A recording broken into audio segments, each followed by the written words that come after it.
ನಾವು ದೇವರ ವಾಕ್ಯದಲ್ಲಿ ತಿಮೋಥೆಯನಿಗೆ ಬರೆದಂಥ 2ನೇ ಪತ್ರಿಕೆ 3ನೇ ಅಧ್ಯಾಯ ವಾಕ್ಯಗಳು 1ರಿಂದ ಓದುತ್ತಾ ಹೋಗುವಾಗ ಈ ವಾಕ್ಯಗಳು ಈ ರೀತಿಯಾಗಿದೆ.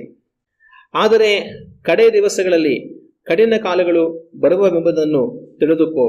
ಮನುಷ್ಯರು ಸ್ವಾರ್ಥ ಚಿಂತಕರು, ಹಣದಾಸೆಯವರು, ಬಡಾಯಿ ಕೊಚ್ಚುವವರು, ಅಹಂಕಾರಿಗಳು, ದೂಷಕರು, ತಂದೆ ತಾಯಿಗಳಿಗೆ ಅವಿಧೇಯರು. ಈ ವಾಕ್ಯಗಳನ್ನು ನಾವು ಓದುವಾಗ ಅಪೊಸ್ತಲನಾಗಿರುವಂಥ ಪೌಲನು ತಿಮೋಥೆಯನಿಗೆ ಬರೆಯುವಂಥ ಮಾತೇನೆಂದರೆ, ಕಡೆಯ ದಿವಸಗಳಲ್ಲಿ ಕಠಿಣ ಕಾಲಗಳು ಬರುತ್ತವೆ. ಅಂದರೆ ಭೂಲೋಕ ಕಡೆಗೆ ಹೋಗ್ತಾ ಇರುವಾಗ, ದೇವರ ಬರುವಿಕೆ ಹತ್ತಿರ ಆಗ್ತಾ ಇರುವಾಗ ಭೂಲೋಕದಲ್ಲಿ ಏನಾಗುತ್ತೆ, ಕಠಿಣ ಕಾಲಗಳು ಬರುತ್ತೆ. ಹಂಗಂದ್ರೆ ಮನುಷ್ಯರು ತುಂಬಾ ಕೆಟ್ಟವರುಗಳಾಗಿ ಅವರು ಇರ್ತಾರೆ. ಅನೇಕರು ಕೆಲವು ಸಲ ಮಾತಾಡೋದನ್ನ ನಾವು ನೋಡ್ತೀವಿ. ಏನ್ ಹೇಳ್ತಾರೆ ಅಂದ್ರೆ ಜನಗಳು ಸಾಮಾನ್ಯವಾಗಿ, ಕಾಲ ಕೆಟ್ಟೋಯ್ತು ಕಣ್ರಿ, ಕಾಲ ಕೆಟ್ಟೋಯ್ತು, ಕಾಲ ಸರಿ. ಆಗ ಬೈಬಲ್ ಓದಿರಂತ ನಮಗೆ ಒಂದು ಸತ್ಯ ಗೊತ್ತು, ಏನಂತಂದ್ರೆ ಕಾಲ ಮುಗಿದೋಯ್ತು, ದೇವರು ಬರುವಿಕೆ ಹತ್ರ ಇರುತ್ತದೆ. ಮನುಷ್ಯರ ರಾಜ್ಯವನ್ನ ದೇವರು ನೀಗಿಸಿ, ಮನುಷ್ಯರ ಆಡಳಿತವನ್ನು ದೇವರು ನೀಗಿಸಿ ತನ್ನ ಆಡಳಿತವನ್ನ ದೇವರು ಸ್ಥಾಪಿಸ್ತಾರೆ ಅನ್ನೋದು ನಮಗ್ ಗೊತ್ತು. ಅಂತ್ಯ ಕಾಲಗಳು ಬಂತು ಭೂಮಿಗೆ ಅಂತ ನಾವು ಹೇಳ್ತೀವಿ. ಆದ್ರೆ ಬೈಬಲ್ ಅನ್ನು ತಿಳಿಯದೇ ಇರುವಂತ, ಹೊರಗಡೆ ಇರುವಂತ ಸಾಧಾರಣ ಜನಗಳೇನ್ ಹೇಳ್ತಾರೆ, ಕಾಲ ಕೆಟ್ಟೋಯ್ತು ಕಣ್ರಿ, ಕಾಲ ಕೆಟ್ಟೋಯ್ತು. ಕಾಲ ಕೆಟ್ಟೋದ್ರೆ ಏನಾಗುತ್ತೆ, ಕಾಲ ಕೆಟ್ಟೋದ್ರೆ ಏನಾದ್ರೂ ಒಂದು ಆಗಬೇಕು. ಆಗ ಪೌಲನ ಹೇಳ್ತಾನೆ ಏನಂತಂದ್ರೆ, ಕಠಿಣ ಕಾಲಗಳು ಬರುತ್ತೆ. ಹಂಗಂದ್ರೆ ಮನುಷ್ಯರು ತುಂಬಾ ಕೆಟ್ಟವರುಗಳಾಗಿರ್ತಾರೆ. ಆ ಕಾಲಗಳಲ್ಲಿ ಜೀವಿಸೋದೇ ತುಂಬಾ ಕಷ್ಟ. ಕೆಲವರು ಹೇಳ್ತಾರೆ, ಅಯ್ಯೋ ಬದುಕೋದೇ ತುಂಬಾ ಕಷ್ಟ ಈ ಕಾಲಗಳಲ್ಲಿ, ಯಾರು ಸರಿ ಇಲ್ಲ, ಬದುಕೋದೇ ತುಂಬಾ ಕಷ್ಟ ಆಗ್ಬಿಟ್ಟಿದೆ ಅಯ್ಯೋ ಅಂತ ಅನ್ಕೊಳ್ಳೋದವ್ರನ್ನ ನಾವು ನೋಡೋದಕ್ಕೆ ಸಾಧ್ಯ. ಆಗ ಯೇಸು ಕ್ರಿಸ್ತನ ಬರುವಿಕೆ ಕಾಲಗಳಲ್ಲಿ ಭೂಮಿ ಯಾವ ತರ ಇರುತ್ತೆ ಅಂತಂದ್ರೆ, ಮನುಷ್ಯರು ಬದುಕೋದಕ್ಕೆ ಕಷ್ಟ ಅನ್ನೋಂಥ ಪರಿಸ್ಥಿತಿಗೆ ಮನುಷ್ಯನ ಜೀವಿತ ತಲುಪಿರುತ್ತೆ. ಮನುಷ್ಯರ ನಡವಳಿಕೆ ಅಂತ ಒಂದು ಹಂತಕ್ಕೆ ತಲುಪಿರುತ್ತೆ. ಆಗ ಯಾವ ತರ ಎಲ್ಲ ಮನುಷ್ಯರು ಇರ್ತಾರೆ ಅಂತ ಪೌಲಲ್ಲಿ ಬರೆಯೋದನ್ನ ನಾವು ಕಾಣ್ತೀವಿ. ಮನುಷ್ಯರು ಏನಾಗಿರ್ತಾರೆ, ಮೊದಲಾಗಿ ಮನುಷ್ಯರು ಸ್ವಾರ್ಥ ಚಿಂತಕರು. ಅವ್ರ ಸ್ವಾರ್ಥವನ್ನು ನಾವು ನೋಡ್ಕೊಳ್ತಾರೆ, ಇನ್ನೊಬ್ನು ಹೆಂಗಾದ್ರೂ ಹಾಳಾಗೋಗ್ಲಿ, ನಾನ್ ಚೆನ್ನಾಗಿದ್ರೆ ಸಾಕು ಅಂತ. ಆದ್ರೆ ಯೇಸು ಕ್ರಿಸ್ತನ ಹೇಳಿದ ಮಾತೇನು, ನಿನ್ನಂತೆ ನಿನ್ನ ನೆರೆಯವರನ್ನ ಪ್ರೀತಿಸಬೇಕು. ಅಂದ್ರೆ ನಿನ್ನನ್ನು ನೀನು ಎಷ್ಟು ಪ್ರೀತಿ ಮಾಡ್ಕೊಳ್ತೀಯೋ, ನಿನಗೆ ನಾನ್ ಚೆನ್ನಾಗಿರ್ಬೇಕಂತ ನಿನ್ಗೆ ಎಷ್ಟು ಆಸೆ ಇರುತ್ತೋ ಅದೇ ತರ ಇನ್ನೊಬ್ಬನು ಅಷ್ಟೇ ಪ್ರೀತಿ ಮಾಡು, ಇನ್ನೊಬ್ಬನು ಅಷ್ಟೇ ಚೆನ್ನಾಗಿರ್ಬೇಕಂತ ನೀನು ಬಯಸ್ಬೇಕು ಅಂತ ದೇವ್ರು ಹೇಳ್ಕೊಟ್ಟಿದ್ದು. ಆದ್ರೆ ಕಡೆಗಾಲಗಳು ಮನುಷ್ಯ ಎಂತವನಾಗಿರ್ತಾನೆ ಅಂದ್ರೆ ಸ್ವಾರ್ಥ ಚಿಂತಕನಾಗಿರ್ತಾನೆ. ನಾನ್ ಚೆನ್ನಾಗಿದ್ರೆ ಸಾಕು, ಇನ್ನೊಬ್ನು ಹೆಂಗಾದ್ರೂ ಹಾಳಾಗೋಗ್ಲಿ ನನಗೇನು ಅನ್ನೋಂಥ ಒಂದು ಭಾವನೆಗೆ ಬಂದಿರ್ತಾನೆ. ಮತ್ತೆ ಎರಡನೇದಾಗಿ ಮನುಷ್ಯನ ಸ್ವಭಾವ ಯಾವ ತರ ಇರುತ್ತೆ, ಹಣದ ಆಸೆಯವರು, ಹಣದ ಆಸೆ ಉಳ್ಳವರು. ಈ ಕಾಲಗಳಲ್ಲಿ ದುಡ್ಡಿನ ವಿಷಯದಲ್ಲಿ ಯಾರನ್ನು ನಂಬಲಿಕ್ಕೆ ಸಾಧ್ಯ ಇಲ್ಲ. ದುಡ್ಡುಗೋಸ್ಕರ ಯಾರು ಏನ್ ಬೇಕಾದ್ರೂ ಕೂಡ ಮಾಡೋದಕ್ಕೆ ಸಿದ್ಧರಿರ್ತಾರೆ. ಆಗ ಹಣದ ಆಸೆ ಉಳ್ಳವರು. ಮತ್ತೆ ಮುಂದುವರಿಸಿ ದೇವರ ವಾಕ್ಯ ಏನ್ ಹೇಳುತ್ತೆ, ಮನುಷ್ಯರು ಯಾವ ತರ ಇರ್ತಾರೆ ಅಂದ್ರೆ ಬಡಾಯಿ ಕೊಚ್ಚಿಕೊಳ್ಳುವವರು. ಅಂದ್ರೆ ಅವ್ರ ಬಗ್ಗೆ ಅವರು ಹೆಮ್ಮೆಯಿಂದ ಮಾತಾಡ್ಕೊಳ್ಳೋರು, ಅವ್ರನ್ನ ಚೆನ್ನಾಗಿ ನಾವೇನೋ ದೊಡ್ಡ ವ್ಯಕ್ತಿಗಳು ಅಂತ ಅವ್ರ ಬಗ್ಗೆ ಅವರು ಮಾತಾಡ್ಕೊಳ್ಳುವಂಥವ್ರು. ಆಗ ತಮ್ಮನ್ನ ಹೆಚ್ಚಿಸಿಕೊಳ್ಳುವಂಥವ್ರುಗಳಾಗಿ ಮನುಷ್ಯರು ಇರ್ತಾರೆ ಅಂತ ದೇವರ ವಾಕ್ಯ ನಮಗೆ ಹೇಳುತ್ತೆ. ಆಗ ಇದನ್ನೆಲ್ಲ ಕಳೆದ ವಾರಗಳಲ್ಲಿ ನಾವು ಧ್ಯಾನ ಮಾಡಿ ಬಂದ್ವಿ ವಿವರವಾಗಿ ಅದ್ರ ಕುರಿತಾಗಿ.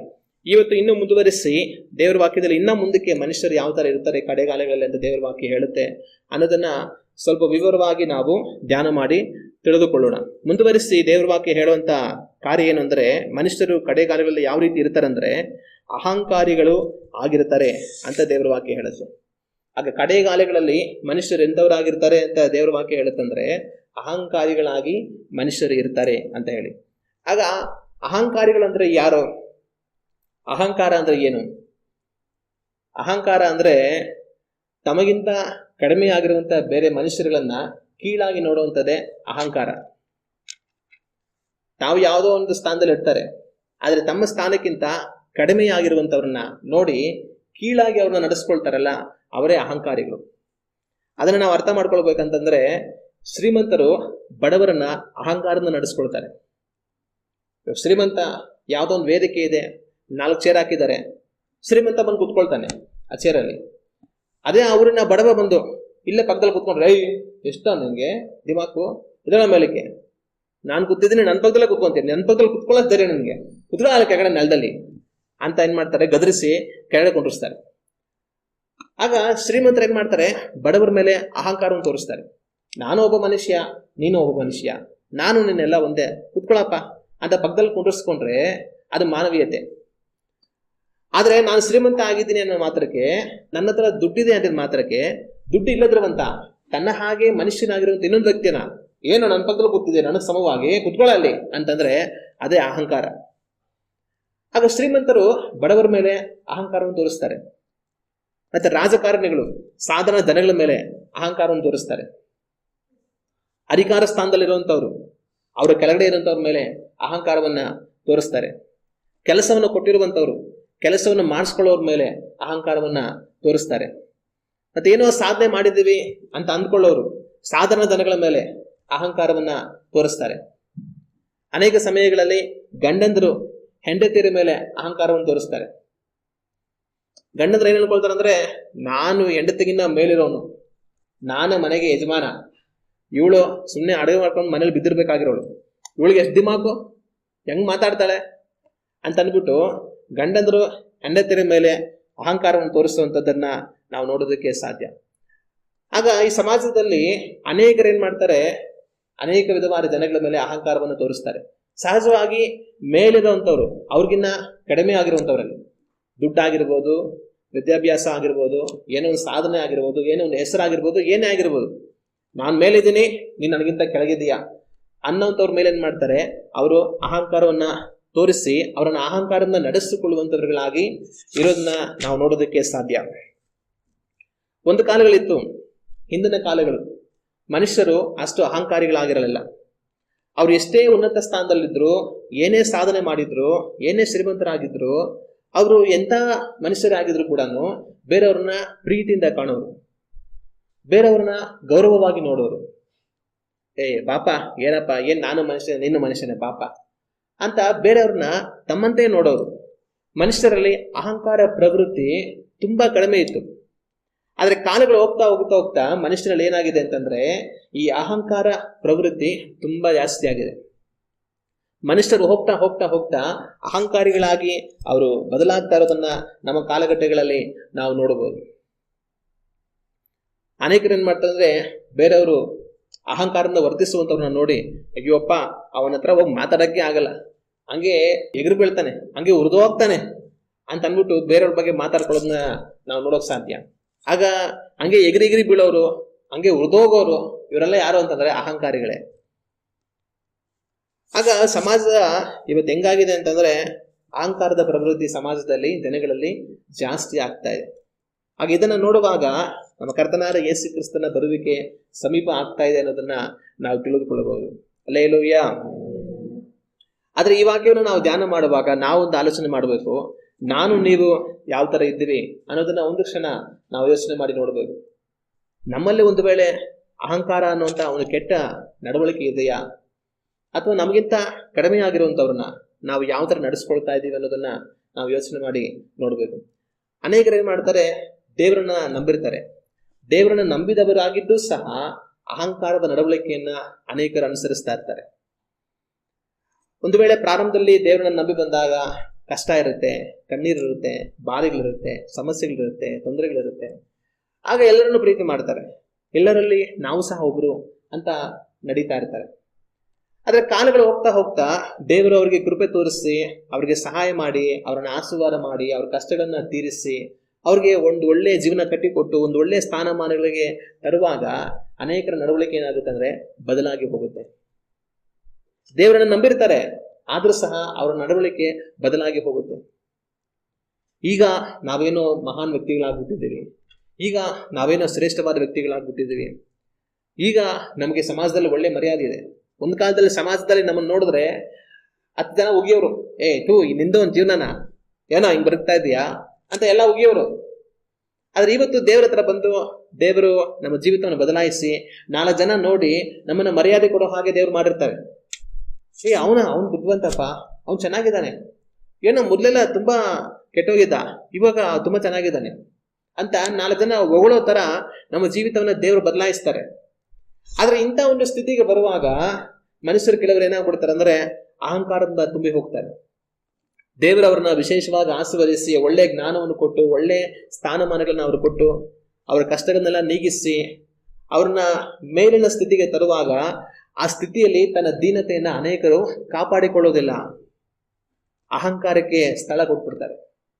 ಅದಕ್ಕೆ ಮುಂಚೆ ಏನ್ ಹೇಳಿದ್ರು ಸರಿ ಆಯ್ತು ಅಂತ ಕೇಳ್ತಾ ಇದ್ದವರು ಇವಾಗ ಏನಾದ್ರು ಹೇಳಿದ್ರೆ ನನಗೆ ಗೊತ್ತು, ಇವರೇನು ನನಗೆ ಹೇಳೋದು ಅನ್ನೋಂಥ ಒಂದು ಬುದ್ಧಿ ಅವ್ರಿಗೆ ಬಂದ್ಬಿಡುತ್ತೆ.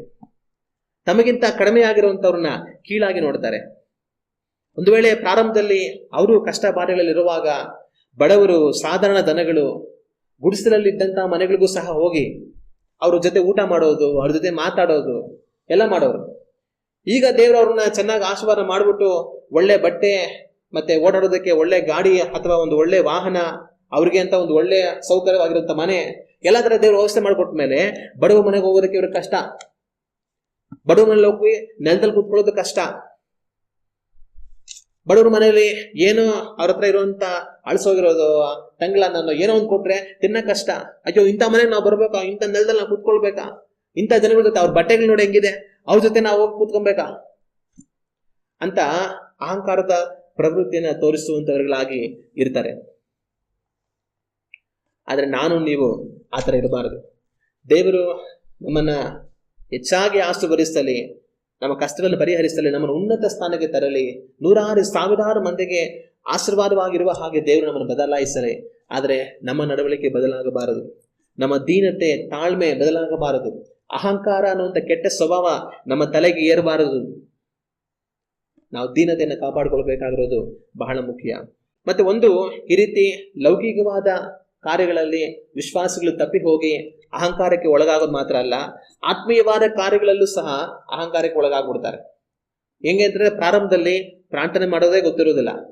ಪ್ರಾರ್ಥನೆ ಮಾಡಿ ಅಂತ ಒಂದು ಮಾತು ಹೇಳಿದ್ರೆ ಅವ್ರಿಗೆ ನಾಚಿಕೆ, ಮುಜುಗರ, ಭಯ ಎಲ್ಲ ಬರುತ್ತೆ. ಅಯ್ಯೋ ನನಗೆ ಪ್ರೇಯರ್ ಮಾಡೋದೇ ಗೊತ್ತಿಲ್ಲ, ಇವ್ರು ಪ್ರೇಯರ್ ಮಾಡೋದು ಅಂತ ಹೇಳಿದ್ರೆ ಏನಪ್ಪಾ ಪ್ರೇಯರ್ ಮಾಡೋದು.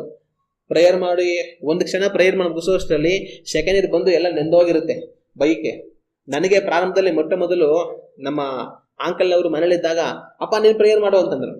ನನಗೆ ಜೀವನೇ ಹೋದಂಗೆ ಆಗ್ಬಿಡ್ತು. ಅಯ್ಯೋ ದೇವ್ರೆ, ನನಗೆ ಪ್ರೇಯರ್ ಮಾಡಕ್ಕೆ ಹೇಳ್ತಾ ಇದ್ರಲ್ಲಪ್ಪ ಇವರು ಅಂತ ಅಂದ್ಬಿಟ್ಟು ನಾನು ಅಯ್ಯೋ ಸ್ವಾಮಿ ಅಪ್ಪ ಅಲ್ಲೇ ಲೂಯ್ಯ ಅಂತ ಅನ್ಕೊಂಡು ಏನೋ ಪ್ರೇಯರ್ ಮಾಡ್ಬಿಟ್ಟೆ. ಆದ್ರೆ ಪ್ರೇಯರ್ ಮಾಡಿ ಮುಗಿಸೋಷ್ಟರಲ್ಲಿ ತಲೆಯಿಂದ ಕಾಲ್ಗಟ್ಟ ಸೆಕೆಂಡ್ ಇಯರ್ ಬಂದು ನೆಂದೋಗಿದ್ದೆ ನಾನು. ಆಗ ಪ್ರಾರಂಭದಲ್ಲಿ ಆತರ ಇರುತ್ತೆ. ಆದ್ರೆ ಕಾಲಗಳು ಹೋಗ್ತಾ ಹೋಗ್ತಾ ಹೋಗ್ತಾ ದೇವ್ರು ಕಲಿಸ್ಕೊಡ್ತಾರೆ. ಕಲಿಸ್ಕೊಟ್ಟು ನಾವು ಚೆನ್ನಾಗಿ ಪ್ರಾರ್ಥನೆ ಮಾಡೋದಲ್ಲ ಕಲ್ತ ಮೇಲಿಂದ ಒಂದ್ ವೇಳೆ ನಾವು ಪ್ರಾರ್ಥನೆ ಮಾಡುವಾಗ ದೇವ್ರು ಯಾರಿಗೂ ಅದ್ಭುತ ಮಾಡಿ ಒಳ್ಳೇದಾಗ್ಬಿಟ್ಟು ಮಾತ್ಕಾರ ನಡೆದು ಅವ್ರು 4 ಜನ ಬಂದು ಅಯ್ಯೋ ಇವ್ರು ಪ್ರೇಯರ್ ಮಾಡಿದ್ರು, ದೇವ್ರು ನಮ್ಗೆ ಹಿಂಗ್ ಮಾಡ್ಬಿಟ್ರು ಅಂತ ಅನ್ಬಿಟ್ರೆ ತಗೋ, ಅಲ್ಲಿಂದನೇ ಅವ್ರಿಗೆ ಅಹಂಕಾರ ಶುರು. ನಾನ್ ಪ್ರೇಯರ್ ಮಾಡ್ಬಿಟ್ರೆ ದೇವ್ರು ಹಂಗೆ ಅದ್ಭುತ ಮಾಡ್ತಾರೆ, ನಾನ್ ಪ್ರೇಯರ್ ಮಾಡ್ಬಿಟ್ರೆ ದೇವ್ರು ಹಂಗೆ ಆಶೀರ್ವಾದ ಮಾಡ್ತಾರೆ. ನಾವೇನ್ ದೇವ್ರನ್ನ ಕೆಲ್ಸಕ್ಕೆ ಇಟ್ಕೊಂಡಿದ್ದೀವ? ನಾವ್ ಹೇಳಿದ ತಕ್ಷಣ ದೇವ್ರು ಹೇಳಿದ ಕೆಲಸ ಮಾಡ್ಬಿಡ್ಬೇಕೆ? ದೇವ್ರನ್ನ ನಾವು ಕೆಲ್ಸಕ್ಕೆ ಇಟ್ಕೊಂಡಿಲ್ಲ. ನಾವು ದೇವರಿಗೆ ದಾಸರು, ನಾವು ದೇವ್ರ ಹತ್ರ ವಿಜ್ಞಾಪನೆ ಮಾಡ್ತೀವಿ. ಆತನ ಯಜಮಾನ, ನಾವು ಕೆಲಸದವನು ಹೋಗಿ ಯಜಮಾನನಿಗೆ ಅಪ್ಪಣೆ ಕೊಡಕ್ಕಾಗಲ್ಲ, ಅವಾಗ ಅದ್ ಮಾಡ್ಬಿಡ ಅಂತ. ಆದ್ರೆ ಯಜಮಾನ ಹತ್ರ ಹೋಗಿ ಕೇಳ್ಕೊಳ್ತೀವಿ, ಅಯ್ಯ ಈ ತರ ಒಂದು ಅಗತ್ಯ ಇದೆ ಸ್ವಾಮಿ, ನೀವು ಒದಗಿಸ್ಕೊಡ್ಬೇಕು ಅಂತ. ಆತರ ನಾವೆಲ್ಲ ಕೆಲಸದವ್ರಷ್ಟೇ. ಆದ್ರೆ ಒಂದ್ ಸ್ವಲ್ಪ ಪ್ರಾರ್ಥನೆ ಮಾಡೋದನ್ನ ಕಲ್ತು ದೇವ್ರು ಏನೋ ಒಂದು ಒಳ್ಳೆ ಕಾರ್ಯ ಅವ್ರು ಪ್ರಾರ್ಥನೆ ಮಾಡಿದಾಗ ಮಾಡ್ಬಿಟ್ರೆ ಇವರೇ ಯಜಮಾನರಾಗ್ಬಿಡ್ತಾರೆ. ಅಹಂಕಾರ ಅನ್ನುವಂಥದ್ದು ಬಂದ್ಬಿಡುತ್ತೆ. ಮತ್ತೆ ಕೆಲವರಿಗೆ ದೇವ್ರ ವಾಕ್ಯವನ್ನ ಸ್ವಲ್ಪ ತಿಳ್ಕೊಂಡ್ರೆ ಸಾಕು, ಒಂದೆರಡು ವಾಕ್ಯ ದೇವ್ರ ವಾಕ್ಯ ಒಂದೆರಡು ಪರಿಚಯ ಆಗ್ಬಿಟ್ರೆ ಸಾಕು, ಅವರ ನಡವಳಿಕೆನೇ ಬದಲಾಗ್ಬಿಡುತ್ತೆ. ನನಗೆ ಎಲ್ಲ ಗೊತ್ತು, ನಾನು ಬೈಬಲ್ ಅನ್ನ ಚೆನ್ನಾಗಿ ಓದಿ ಎಲ್ಲ ತಿಳ್ಕೊಂಡ್ಬಿಟ್ಟಿದ್ದೀನಿ, ಬೈಬಲ್ ಹಂಗಿದೆ, ಬೈಬಲ್ ಹಿಂಗಿದೆ ಅಂತ ಅಂದ್ಬಿಟ್ಟು ಅವ್ರ ನಡವಳಿಕೆನೇ ಬದಲಾಗಿ ಹೋಗುತ್ತೆ. ಒಂದು ವೇಳೆ ದೇವ್ರೇನಾದ್ರೂ ಕೆಲವೊಂದು ವರಗಳು ಕೊಟ್ಬಿಟ್ಟು ಒಂದು ಎಲ್ಲೂ ದರ್ಶನ ಕಾಣೋಂಗ್ ಮಾಡ್ಬಿಟ್ಟು ಒಂದೆರಡು ಮಾತು ದೇವ್ರ ಸ್ವರ ಕೇಳಿಸ್ಬಿಟ್ರೆ ಮುಗಿದೋಯ್ತು. ಅಹಂಕಾರ ಅನೇಕರಲ್ಲಿ ತುಂಬಿ ಹೋಗುತ್ತೆ. ನನ್ನ ಹತ್ರ ದೇವ್ರು ಮಾತಾಡ್ತಾರೆ, ನನಗೆ ದೇವ್ರು ತೋರಿಸ್ತಾರೆ, ದೇವ್ರು ನನಗೆಲ್ಲ ಹೇಳ್ಬಿಡ್ತಾರೆ, ನೀವೇನು ಹೇಳ್ಬೇಕಾದ್ರೆ ಕೆಲಸ ಇಲ್ಲ ಅನ್ನೋ ತರ ಅಹಂಕಾರದ ನಡವಳಿಕೆ ಮನುಷ್ಯನಿಗೆ ಬಂದ್ಬಿಡ್ತಾರೆ. ದೇವ್ರೇ ನನ್ನ ಹತ್ರ ಮಾತಾಡ್ತಾರೆ ಅಂದ್ರೆ ನೀನ್ ನನ್ಗೆ ಹೇಳೋದೇನು, ನಾನ್ ದೇವ್ರ ಹತ್ರನೇ ಕೇಳ್ಕೊತೀನಿ ಬಿಡು ಅನ್ನೋದವ್ರು ಇರ್ತಾರೆ. ಈ ರೀತಿ ಆತ್ಮೀಯ ವಿಷಯದಲ್ಲೂ ಸಹ ಮನುಷ್ಯರು ತಪ್ಪಿ ಹೋಗಿ ಅಹಂಕಾರಕ್ಕೆ ಒಳಗಾಗ್ಬಿಡೋದಕ್ಕೆ ಅವಕಾಶ ಇರುತ್ತೆ. ಆದ್ರೆ ಈ ಅಹಂಕಾರದ ಸಮಸ್ಯೆ ಏನು ಅಂತಂದ್ರೆ ಇದು ಗೊತ್ತಿಲ್ದಿರೇ ಮನುಷ್ಯರಲ್ಲಿ ಬಂದು ಸೇರ್ಕೊಂಡ್ಬಿಡುತ್ತೆ. ಈ ಅಹಂಕಾರದ ತೊಂದರೆ ಏನಂತಂದ್ರೆ ಅದು ಹೆಂಗೆ ಮನುಷ್ಯರಲ್ಲಿ ಬಂದು ಸೇರ್ಕೊಳುತ್ತೆ ಅನ್ನೋದು ಅವ್ರಿಗೆ ಗೊತ್ತಿರೋದಿಲ್ಲ. ಬೆಕ್ಕು ಏನ್ ಮಾಡುತ್ತೆ ಅಂತಂದ್ರೆ ಅಲ್ಲೆಲ್ಲವೂ ಇರುತ್ತೆ, ಹಂಗ್ ತಿರುಗಿ ಇಲ್ಲಿ ಬಂದ್ಬಿಟ್ಟಿರುತ್ತೆ. ಬೆಕ್ಕು ಬರೋದೇ ಗೊತ್ತಾಗಲ್ಲ, ಶಬ್ದನೇ ಮಾಡಲ್ಲ, ಸೈಲೆಂಟ್ ಆಗಿ ಬಂದು ಮನೆಯಲ್ಲಿ ಪಾತ್ರೆಯಲ್ಲಿ ಹಾಲು ಕುಡ್ಬಿಟ್ಟು ಸೈಲೆಂಟ್ ಆಗಿ ಹೋಗ್ಬಿಟ್ಟಿರುತ್ತೆ. ಅದೇ ತರನೇ ಈ ಅಹಂಕಾರ ಮನುಷ್ಯನಲ್ಲಿ ಅವನಿಗೆ ಗೊತ್ತಿಲ್ಲದಿರೋ ತರ ಬಂದು ಸೇರ್ಕೊಂಡ್ಬಿಡುತ್ತೆ. ಅದರಿಂದ ನಮ್ಮನ್ನು ನಾವು ಪರೀಕ್ಷೆ ಮಾಡ್ಕೊಳ್ತಾ ಇರೋದು, ನಾನು ದೀನನಾಗಿ ನಡೀತಾ ಇದ್ದೇನಾ, ಇಲ್ಲ ಒಂದು ವೇಳೆ ಅಹಂಕಾರಿಯಾಗಿ ನಡೀತಾ ಇದ್ದೇನಾ, ನಾನು ಯಾವ ತರ ಇದ್ದೀನಿ ಅಂತ ನಮ್ಮನ್ನು ನಾವೇ ಪರೀಕ್ಷೆ ಮಾಡ್ಕೊಳ್ತಾ ಇರೋದು. ಇಲ್ಲಾಂದ್ರೆ ನಾವು ತಪ್ಪಿ ಹೋಗೋದಕ್ಕೆ ಅವಕಾಶ ಇರುತ್ತೆ. ನಾವು ದೇವ್ರ ವಾಕ್ಯ ನಮಗೆ ಏನ್ ಹೇಳುತ್ತೆ, ನಾವು ದೇವ್ರ ವಾಕ್ಯವನ್ನು ಓದಿ ನೋಡೋಣ. ದೇವ್ರ ವಾಕ್ಯವನ್ನು ನಾವು ಗಮನಿಸಿ ನೋಡುವಾಗ ಜ್ಞಾನೋಕ್ತಿಗಳ ಪುಸ್ತಕ 16ನೇ ಅಧ್ಯಾಯ 5ನೇ ವಾಕ್ಯ ನಮಗೆ ಈ ರೀತಿಯಾಗಿ ಹೇಳುತ್ತೆ. ಅಹಂಕಾರಿಗಳೆಲ್ಲ ಯೆಹೋವನಿಗೆ ಅಸಹ್ಯ, ಅವರಿಗೆ ದಂಡನೆ ಖಂಡಿತ. ದೇವರ ವಾಕ್ಯ ಏನ್ ಹೇಳುತ್ತೆ? ಅಹಂಕಾರಿಗಳೆಲ್ಲ ಯೆಹೋವನಿಗೆ ಅಸಹ್ಯ. ಒಂದ್ ವೇಳೆ ಯಾವನಾರು ಅಹಂಕಾರದಿಂದ ನಡೆಯುವಂತವನಾಗಿದ್ರೆ ದೇವರು ಅವನ್ನ ಯಾವ ತರ ನೋಡ್ತಾರೆ? ಅಸಹ್ಯವಾಗಿ ನೋಡ್ತಾರೆ ಅವನ್ನ. ಮತ್ತೆ ಅದು ಮಾತ್ರ ಅಲ್ದರ ಅವರಿಗೆ ದಂಡನೆ ಖಂಡಿತ. ಅಹಂಕಾರಕ್ಕೆ ಒಳಗಾಗಿ ನಡೆಯುವಂತ ಮನುಷ್ಯನಿಗೆ ದಂಡನೆ ಖಂಡಿತ ಬರುತ್ತೆ ಅಂತ ದೇವರ ವಾಕ್ಯ ಹೇಳುತ್ತೆ. ಇದು ಮಾತ್ರ ಅಲ್ದಿರ ಪೇತ್ರನು ಬರೆದಂತ 1ನೇ ಪತ್ರಿಕೆ 5ನೇ ಅಧ್ಯಾಯ 5ನೇ ವಾಕ್ಯವನ್ನ ನಾವು ಓದಿ ನೋಡೋಣ. ಯವನಸ್ಥರೇ, ಅದೇ ರೀತಿಯಾಗಿ ಹಿರಿಯರಿಗೆ ಅಧೀನರಾಗಿರಿ. ನೀವೆಲ್ಲರೂ ದೀನ ಮನಸ್ಸೆಂಬ ವಸ್ತ್ರದಿಂದ ಸೊಂಟ ಕಟ್ಟಿಕೊಂಡು ಒಬ್ಬರಿಗೊಬ್ಬರು ಸೇವೆ ಮಾಡಿರಿ. ದೇವರು ಅಹಂಕಾರಿಗಳನ್ನು ಎದುರಿಸುತ್ತಾನೆ, ದೀನರಿಗಾದರೂ ಕೃಪೆಯನ್ನು ಅನುಗ್ರಹಿಸುತ್ತಾನೆ. ಹಲ್ಲೆಲೂಯಾ. ಈ ವಾಕ್ಯ ಹೇಳುವಂಥದ್ದು ದೇವರು ಅಹಂಕಾರಿಗಳನ್ನ ಎದುರಿಸುತ್ತಾನೆ. ಒಂದು ವೇಳೆ ನಾವು ಅಹಂಕಾರಕ್ಕೆ ಒಳಗಾಗಿ ಬದುಕಿದ್ರೆ ನಾವು ದೇವರನ್ನ ಎದುರಿಸಬೇಕಾಗತ್ತೆ. ಅದು ಮಾತ್ರ ಅಲ್ದರ ಸಮುವೇಲನು ಬರೆದಂತ 1ನೇ ಪುಸ್ತಕ 2ನೇ ಅಧ್ಯಾಯ 3ನೇ ವಾಕ್ಯವನ್ನ ನಾವು ಓದಿ ನೋಡೋಣ. ಇನ್ನು ಮುಂದೆ ಹಮ್ಮಿನಿಂದ ನುಡಿಯಬೇಡಿರಿ, ಸೊಕ್ಕಿನ ಮಾತು ನಿಮ್ಮ ಬಾಯಿಯಿಂದ ಹೊರಡದಿರಲಿ. ದೇವರಾದ ಯೆಹೋವನು ಸರ್ವಜ್ಞನು, ಆತನು ಮನುಷ್ಯರ ಕ್ರಿಯೆಗಳನ್ನ ತೂಗುವನು. ಇಲ್ಲಿ ಹನ್ನಳು ಈ ಮಾತುಗಳನ್ನ ಬರೀತಾ ಇದ್ದಾಳೆ. ಹನ್ನಳು ತಾನು ಬರೆಯುವಂತ ಈ ಮಾತುಗಳು ಏನಂತಂದ್ರೆ, ಇನ್ನು ಮುಂದೆ ಹಮ್ಮಿನಿಂದ ನುಡಿಯಬೇಡಿರಿ. ಹಮ್ಮಿನಿಂದ ಅಂತಂದ್ರೆ ಗರ್ವದಿಂದ, ಹೆಮ್ಮೆಯಿಂದ, ಅಹಂಕಾರದಿಂದ ನೀವು ನುಡಿಯಬೇಡಿರಿ, ಮಾತಾಡಬೇಡಿ ಆ ರೀತಿ ಅಹಂಕಾರದಿಂದ. ಸೊಕ್ಕಿನ ಮಾತು ನಿಮ್ಮ ಬಾಯಿಂದ ಹೊರಡದಿರಲಿ. ಅಹಂಕಾರದಿಂದ ಮಾತಾಡಬೇಡಿ, ಅಹಂಕಾರದಿಂದ ಮಾತುಗಳು ನಿಮ್ಮ ಬಾಯಿಂದ ಬರದಿರಲಿ ಅಂತ ತಾನು ಹೇಳಿ, ದೇವರಾದ ಯೆಹೋವನು ಸರ್ವಜ್ಞನು, ಆತನು ಮನುಷ್ಯರ ಕ್ರಿಯೆಗಳನ್ನ ತೂಗುವನು. ದೇವರು ಮನುಷ್ಯರ ಕ್ರಿಯೆಗಳನ್ನ ತೂಗುತ್ತಾರೆ ಅಂತ ಹನ್ನಳು ಬರಿತಾ ಇದ್ದಾಳೆ. ಹಾಗಂತಂದ್ರೆ ನೀವು ಅಹಂಕಾರನ ನಡೆಯುವಾಗ, ಅಹಂಕಾರನ ಮಾತಾಡುವಾಗ ದೇವರು ನಿಮ್ಮನ್ನ ತೂಗುತ್ತಾರೆ. ನಿಮ್ಮ ಕ್ರಿಯೆಗಳನ್ನ ದೇವರು ತೂಗಿ ನೋಡ್ತಾರೆ, ನಿಮ್ಮನ್ನ ದೇವರು ತೂಗ ಹಾಕ್ತಾರೆ. ನೀವು ಯೋಗ್ಯರ ಅಲ್ವಾ ಅನ್ನೋದನ್ನ ಅಂತ ಹನ್ನಳು ಇಲ್ಲಿ ಬರೆಯೋದನ್ನ ನಾವು ಕಾಣ್ತೇವೆ. ಈ ಹನ್ನಳಿಗೆ ಏನಾಗಿರುತ್ತೆ ಅಂದ್ರೆ ಮಕ್ಕಳಿರೋದಿಲ್ಲ. ಈ ಹನ್ನಳ ಗಂಡನಿಗೆ 2 ಹೆಂಡತಿಯರು, ಹನ್ನಳು ಇನ್ನೊಬ್ಳು. ಇನ್ನೊಂದು ಆಕೆಗೆ ತುಂಬಾ ಮಕ್ಕಳಿರ್ತಾರೆ. ಈಕೆಗೆ 1 ಮಗು ಸಹ ಇರೋದಿಲ್ಲ.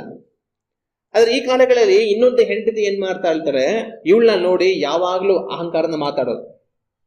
ನೀನ್ ಬಂಜೆ, ನಿನಗೆ ಮಕ್ಕಳಿಲ್ಲ, ನಿನ್ ಮಕ್ಕಳಿರುವಂತ ಯೋಗ್ಯತೆ ಇಲ್ಲ, ನೀನ್ ನತದೃಷ್ಟಳು ಅಂತ ಆಕೆನ ಯಾವಾಗ್ಲೂ ಬೈಯೋದು, ತನ್ನನ್ನ ನೋಯಿಸೋದು, ಅಹಂಕಾರನ ನಡೆಯುವಂಥದ್ದು.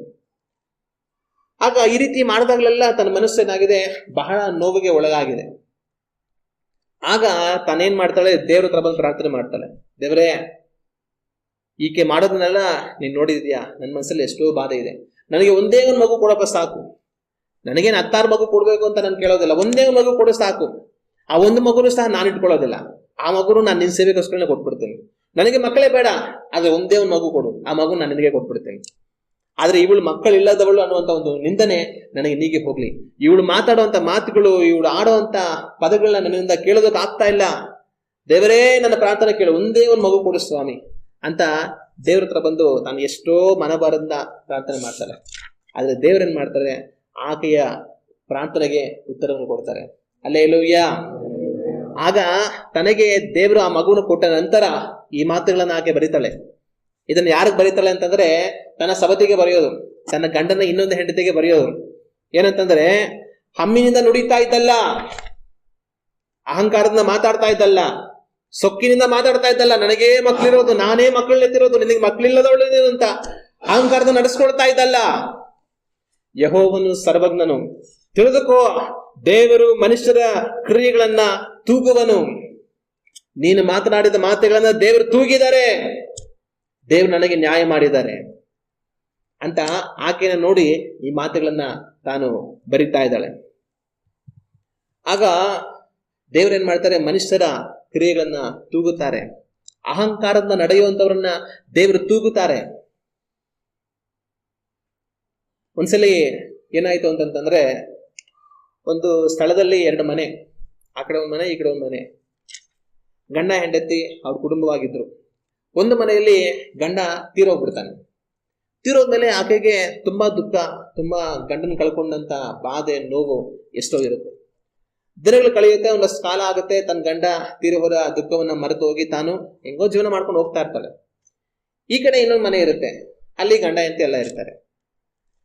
ಒಂದ್ಸರಿ ಏನಾಗುತ್ತೆ, ಈ ಮನೇಲಿರುವಂತ ಸ್ತ್ರೀ, ಈ ಮನೇಲಿರುವಂತ ಸ್ತ್ರೀ ಅವರಿಬ್ಬರಿಗೂ ಏನೋ ನೀರು ಹಿಡಿಯುವಂತ ವಿಷಯಕ್ಕೆ ಗಲಾಟೆ ಆಗ್ಬಿಡೋದು. ನಮ್ಮ ಸ್ಥಳಗಳಲ್ಲೆಲ್ಲ ನೀರು ಹಿಡಿಯುವಂತ ವಿಷಯಕ್ಕೆ ಗಲಾಟೆ ಆಗೋದು ಸಹಜ. ನಾನು ಹಿಡಿತೀನಿ, ನೀನು ಹಿಡಿತೀನಿ, ಹಂಗೆ ಹಿಂಗೆ ಅಂತ. ಆದ್ರೆ ಏನಕ್ಕೂ ಗಲಾಟೆ ಆಗ್ಬಿಡುತ್ತೆ. ಗಲಾಟೆ ಆದಾಗ ಗಲಾಟೆ ಮಾಡ್ಕೊಂಡು ಮಧ್ಯದಲ್ಲಿ ಆಕೆ ಏನ್ ಮಾಡ್ತಾಳೆ, ಆ ಗಂಡ ಇರೋ ಅಂತವಳು, ನೀನ್ ಇಂಥವಳಾಗಿರೋದಕ್ಕೆ ನಿನ್ ಗಂಡ ಸತ್ತೋಗಿರೋದು, ಗಂಡ ಸತ್ತೋಗಿರೋಳು, ಹೋಗ್ ನೀನು ಅಂತ ಅನ್ಬಿಡ್ತಾಳೆ. ಆಕೆಗೆ ಏನಾಗುತ್ತೆ, ತುಂಬಾ ಮನಸ್ಸು ನೋವಾಗ್ಬಿಡುತ್ತೆ. ನಿನ್ ಬೈದ್ಬಿಟ್ಲಲ್ಲ, ಗಂಡ ಸತ್ತೋದ್ರು ನೀನು ಅಂತ ಬೈದ್ಬಿಟ್ಲಲ್ಲ, ಅಣ್ಣ ತುಂಬಾ ಮನಸ್ಸು ನೋವಾಗ್ಬಿಡುತ್ತೆ. ಅದು ಒಂದ್ಸರಿ ಮಾತ್ರ ಅಲ್ದರ ಅನೇಕ ಸರಿ ಆಗಾಗ ಏನೋ ವಿಷಯಕ್ಕೆ ಸಮಸ್ಯೆ ಬಂದು ಇಬ್ಬರ ಮಧ್ಯದಲ್ಲಿ ಏನೋ ಗಲಾಟೆ ಬರೋವಾಗ್ಲೆಲ್ಲ ನಿನ್ ಗಂಡ ಸತ್ತೋದವಳು ನೀನು ಅಂತ ಬೈದು ಆಕೆ ತನ್ನನ್ನ ನೋಯಿಸಿ ಅಹಂಕಾರದಿಂದ ಮಾತಾಡಿ ತಾನು ಹೋಗ್ಬಿಡ್ತಾ ಇಲ್ಲ. ಇನ್ನು ಈಗ ಕೇಳಿ ಮನಸ್ಸಿಗೆ ತುಂಬಾ ನೋವಾಗಿ ಅವಳ ಹತ್ರ ಏನು ವಿಷಯ ಮಾತಾಡಕ್ಕೆ ಹೋಗ್ಬಾರ್ದು.